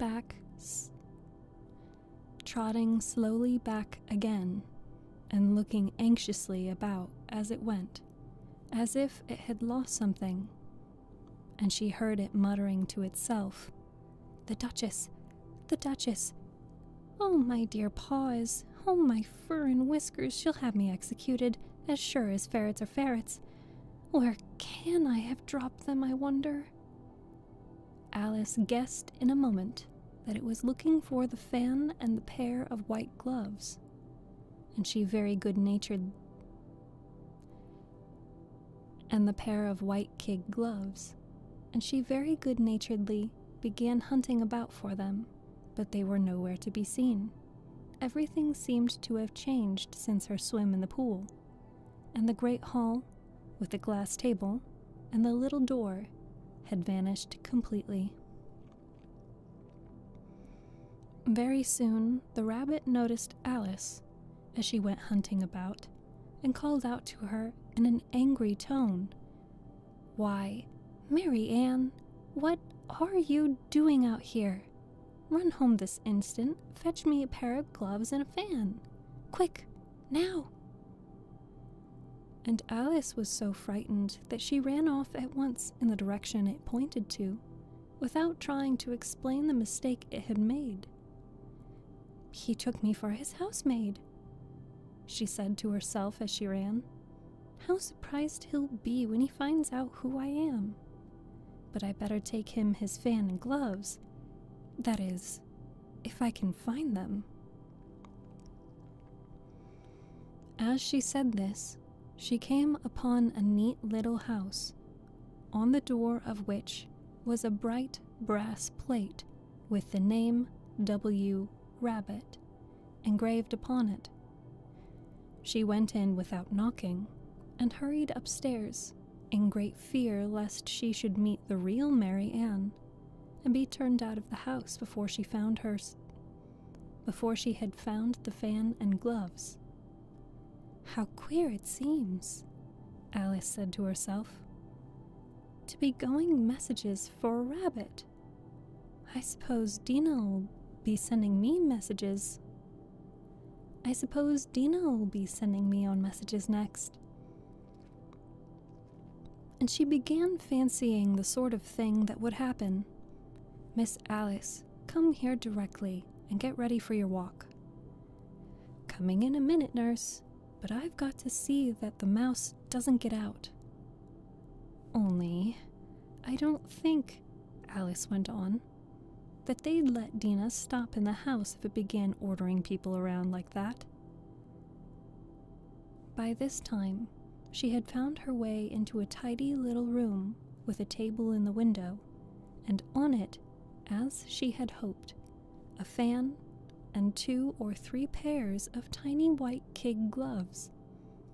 She took up the fan and a pair of the gloves and was just going to leave the room when her eye fell upon a little bottle that stood near the looking glass. There was no label this time with the words "Drink me," but nevertheless, she uncorked it and put it to her lips. "I know something interesting is sure to happen," she said to herself. "Whenever I eat or drink anything. So I just see what this bottle does. So I'll just see what this bottle does. I do hope it'll make me grow large again, for really I am quite tired of being such a tiny little thing." It did so indeed, and much sooner than she had expected. Before she had drunk half the bottle, she found her head pressing against the ceiling and had to stoop to save her neck from being broken. She hastily put down the bottle, saying to herself, "That's quite enough. I hope I shan't grow any more. As it is, I can't get out at the door. I do wish I hadn't drunk quite so much." Alas, it was too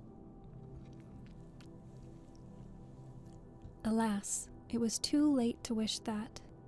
She went on, growing and growing, and very soon had to kneel on the floor. In another minute, there was not even room for this, and she tried the effect of laying down, with one elbow against the door and the other arm curled round her head. Still, she went on growing, and, as a last resource, she put one arm out of the window and one foot up the chimney, and said to herself, "Now I can do no more. Whatever happens, what will become of me?"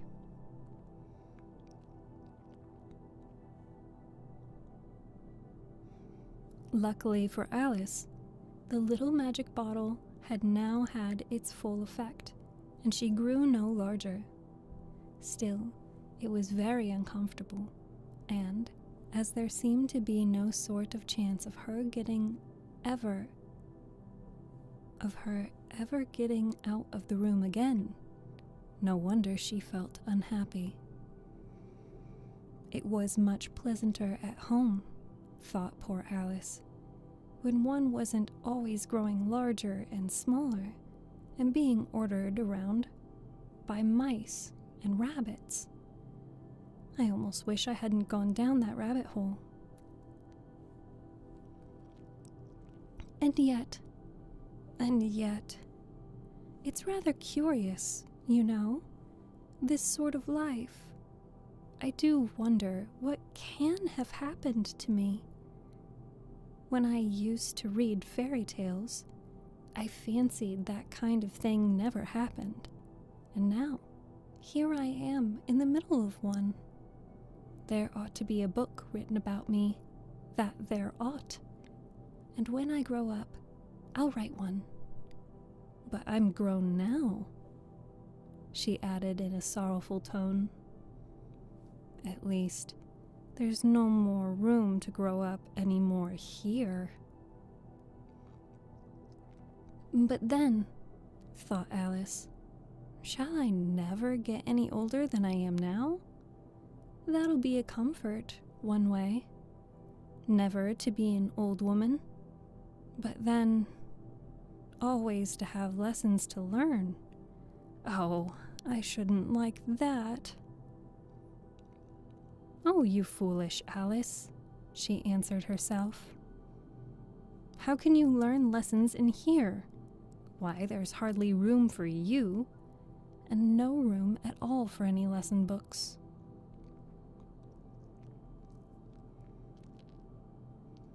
And so on she went. And so she went on, taking the first one side and then the other, and making quite a conversation of it altogether. But after a few minutes, she heard a voice outside and stopped to listen.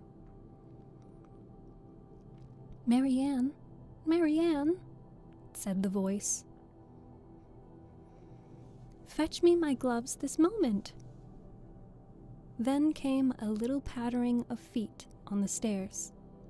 Alice knew it was the rabbit coming to look for her, and she trembled till she shook the house, quite forgetting that she was now about 1,000 times as large as the rabbit, and had no reason to be afraid of it. Presently, the rabbit came up to the door and tried to open it. But as the door opened inwards, and Alice's elbow was pressed hard against it, that attempt proved a failure. Alice heard it say to itself, "Then I'll go round and get in at the window." "Then I'll go round and get in at the window." "That you won't," thought Alice, and, after waiting till she fancied she heard the rabbit just under the window, she suddenly spread out her hand and made a snatch in the air. She did not get a hold of anything, but she heard a little shriek and a fall, and a crash of broken glass, from which she concluded that it was just possible it had fallen into a cucumber frame, or something of the sort. Next came an angry voice, the rabbit's. "Pat, Pat, where are you?"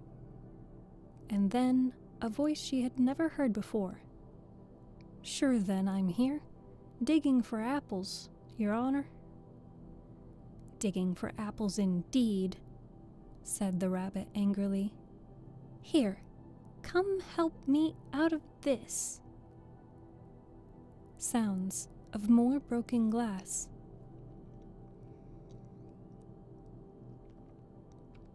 "Now, tell me, Pat, what's that in the window?" "Sure, it's Arum, Your Honor." He pronounced it Arum. "An arm, you goose. Whoever saw one that size? Why, it fills the whole window." "Sure it does, Your Honor, but it's an arm for all that." "Well, it's got no business here, at any rate. Go, and take it away." There was a long silence after this, and Alice could only hear whispers now and then, such as, "Sure, I don't like it, Your Honor, at all. At all. Do as I tell you, you coward." And at last she spread out her hand again and made another snatch in the air. This time there were 2 little shrieks and more sounds of broken glass. What a number of cucumber frames there must be! What a number of cucumber frames there must be, thought Alice. I wonder what they'll do next. As for pulling me out of the window, I only wish they could. I'm sure I don't want to stay in here any longer. She waited for some time without hearing anything more. At last came a rumbling of cartwheels and the sound of a good many voices talking together. She made out the words, "Where's the other ladder? Why, I hadn't to bring but one.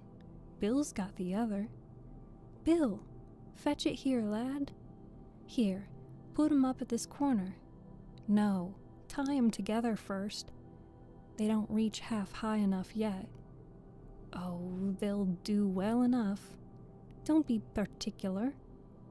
Here, Bill, catch hold of this rope. Will the roof bear? Mind that loose slate. Oh, it's coming down. Heads below. A loud crash. Now, who did that? It was Bill, I fancy. Who's to go down the chimney? Nay, I shan't. You do it. That I won't, then. Bill's to go down. Here, Bill. The master says you're to go down the chimney. Oh, so Bill's got to come down the chimney, has he? Alice said to herself. Shy, they seem to put everything upon Bill. I wouldn't be in Bill's place for a good deal. This fireplace is narrow, to be sure, but I think I can kick a little. She drew her foot as far down the chimney as she could, and waited till she heard a little animal, she couldn't guess of what sort it was, scratching and scrambling about in the chimney close above her. Then, saying to herself, "This is Bill," she gave one sharp kick and waited to see what would happen next.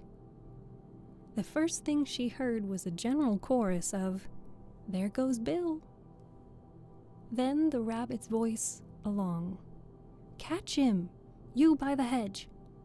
Then silence, and then another confusion of voices. "Hold up his head. Brandy, now. Don't choke him." "How was it, old fellow? What happened to you? Tell us about it." Last came a little feeble, squeaking voice. "That's Bill," thought Alice. "Well, I hardly know. No more, thank ye. I'm better now. But I'm a deal too flustered to tell you. All I know is something comes at me like a jack-in-the-box, and up I goes like a skyrocket." "So you did, old fellow," said the others. "We must burn the house down," said the rabbit's voice, and Alice called out as loud as she could, "If you do, I'll set Dina after you." The southern accent is coming out. We don't want that. I'm going to drink water. I am rather parched.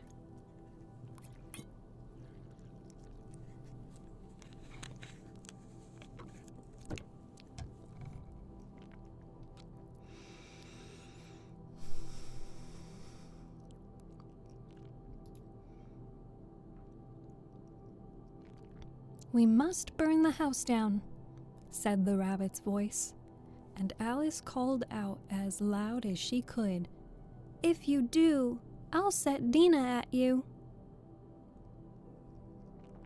There was a dead silence instantly, and Alice thought to herself, "I wonder what they will do next.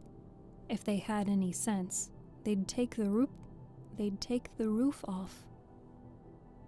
After a minute or two, they began moving about again, and Alice heard the rabbit say, "A barrelful'll do, to begin with." A barrelful of what? Thought Alice.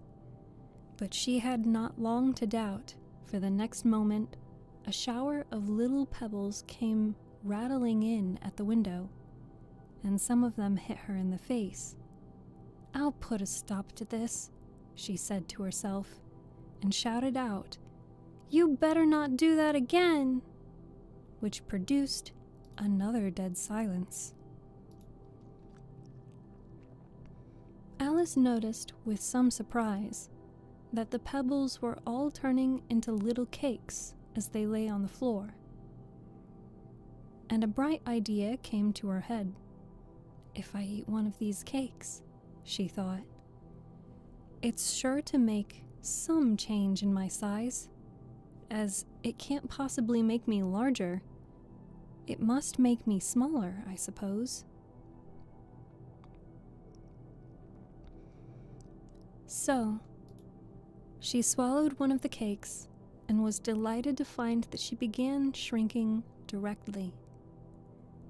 As soon as she was small enough to get through the door, she ran out of the house and found quite a crowd of little animals and birds waiting outside. The poor little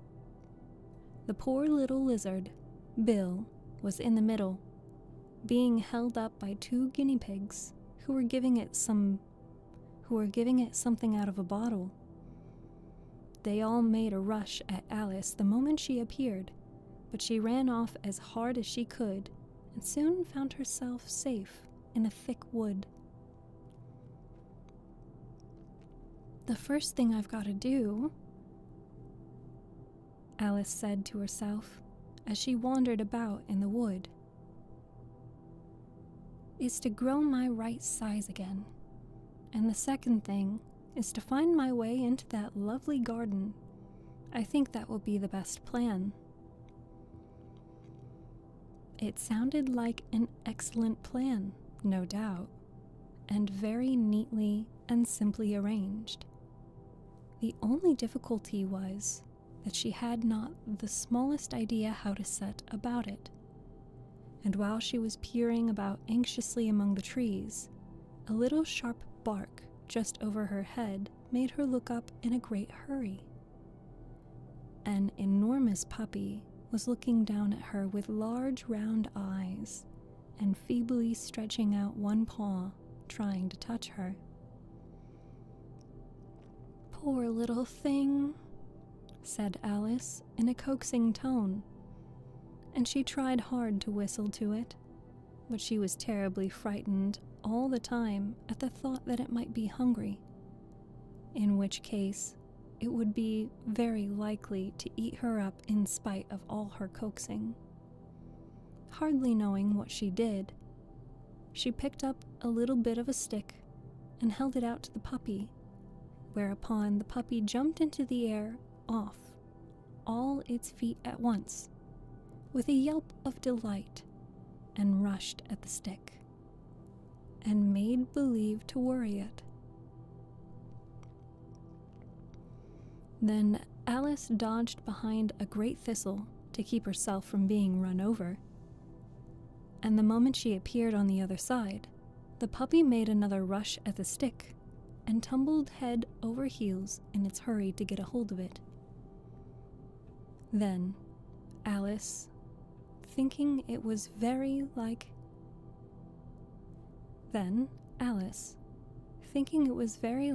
having a game of play with a cart horse, and expecting every moment to be trampled under its feet, ran round the thistle again. Then the puppy began a series of short charges at the stick, running a very little way forwards each time, and a long way back, and barking hoarsely all the while, till at last it sat down a good way off, panting, with its tongue hanging out of its mouth and its great eyes half shut.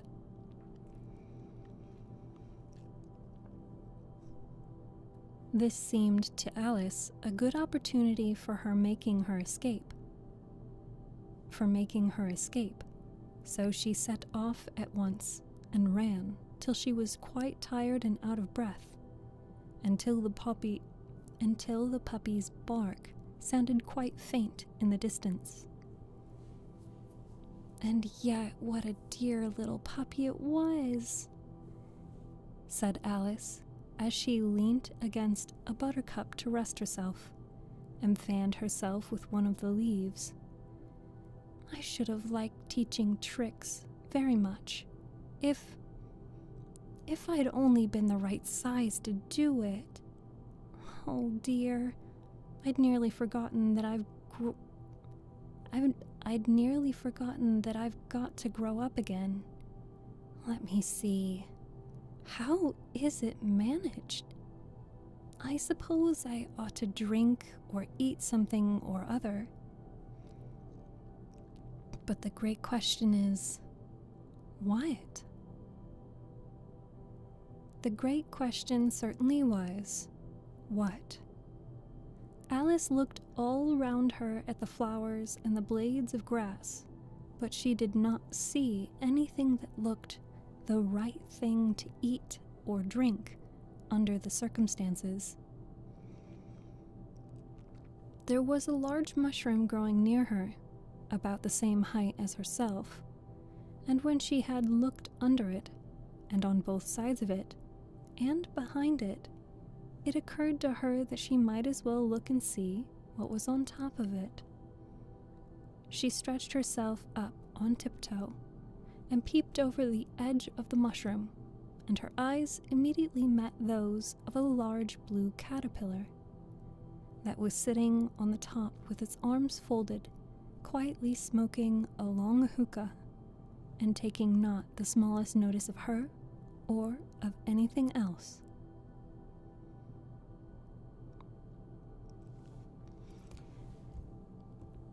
And that is the end of chapter 4.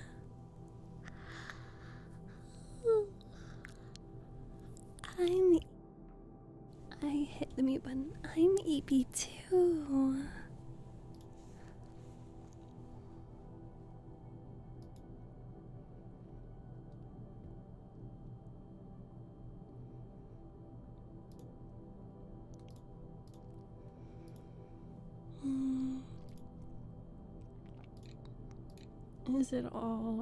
Is it all sleep time? Are we all go sleep time?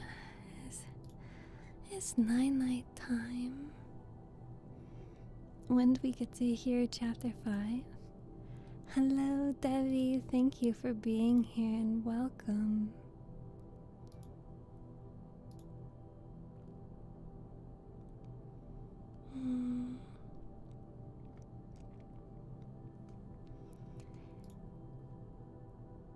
We can have chapter 5. I should probably give my voice a rest for today. As much as I would like to go longer, these chapters don't really feel very long. There is a lot of talking in the next chapter. But my voice... Sorry, I yawned again. My voice does need a rest. Hello, welcome. When did what? The upgrade? Alice is a rather small book. Yes, and that's why I guess I am still interested in what your thoughts are on what book you want next. Hi, Tobias. Welcome. Thank you for being here. If anybody is not already in my Discord server, you are welcome to join the Discord server. I will just ask you here the same question I am asking there. We have 3 choices for what book we want to read next. Choice 1 is Anne of Green Gables. Choice 2 is Little Women. Choice 3 is Wuthering Heights. It's essentially, option 1 is about a orphan girl working on a farm. Little Women is about 4 sisters growing up, a coming of age story, becoming women during Civil War era. And Wuthering Heights is about romance, obsessive love. It's dark, commentary on morality. It's a gothic kind of Victorian romance. So, as of right now, in the Discord server, there are 7 votes for Wuthering Heights. There are 3 votes each for Anne of Green Gables and Little Women. I ask you which option you are interested in, and you can say multiple. you can also say that you don't care. So, would you like 1, the orphan story, 2, Civil War era story, Civil War era coming of age, or 3, gothic dark romance? Okay, we have 1 response from Rostar. Wuthering, it doesn't really matter. Okay. See, and that's valid. That's valid. Let's see, we've got another vote for 2 and 3. So you guys aren't. It doesn't seem like people are really interested in Anne of Green Gables, which somebody had asked earlier if I take book suggestions, and I do. Anne of Green Gables was a book suggestion from a viewer that reached out to me on Instagram. So at some point we will read it, or mayhaps I will record the narration off stream. Anne of Green Gables would be good though. I think it would be sweet. Oh, as much as I do want to record the next chapter, I think that I need to give my voice a rest. My vocal cords kind of hurt.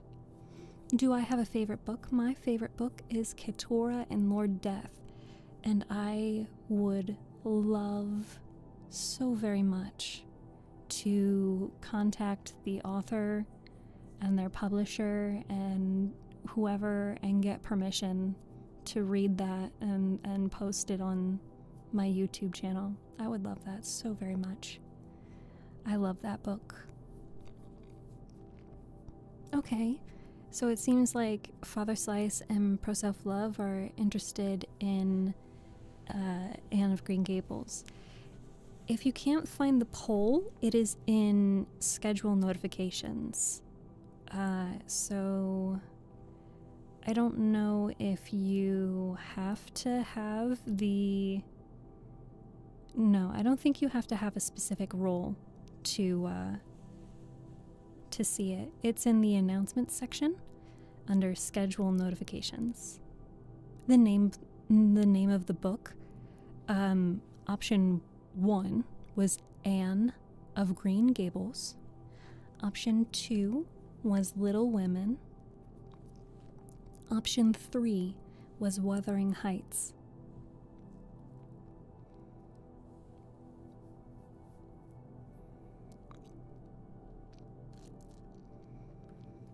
And believe me, I would really love... Have you read Amulet of Samarkand?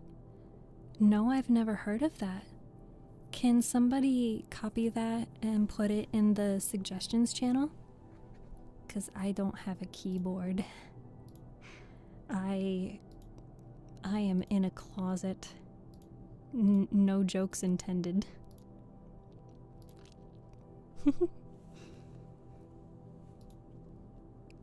Hi, Alpha Yeti.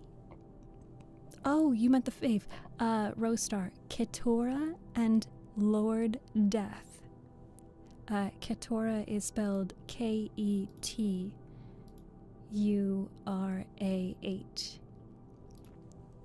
Thank you, Lotus. All right, my loves, my fishies, my sweetie pies. It is time. I'm so sorry, Alpha Yeti, you are joining us at the end of the stream, at which I must say my au revoir, my goodbyes. It is a sleepy time. Yes, we are ending. And I'm going to see here for a second if we have a sweetie pie that I can raid.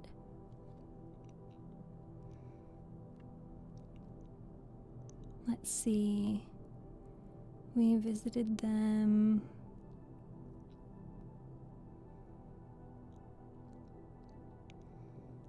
We can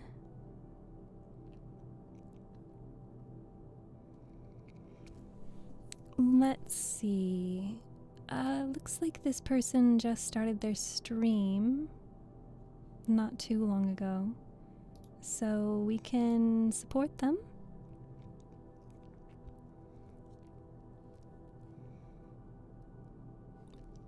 Okay. Alright. This is the part where we say our good nights, our goodbyes, and our see you tomorrows.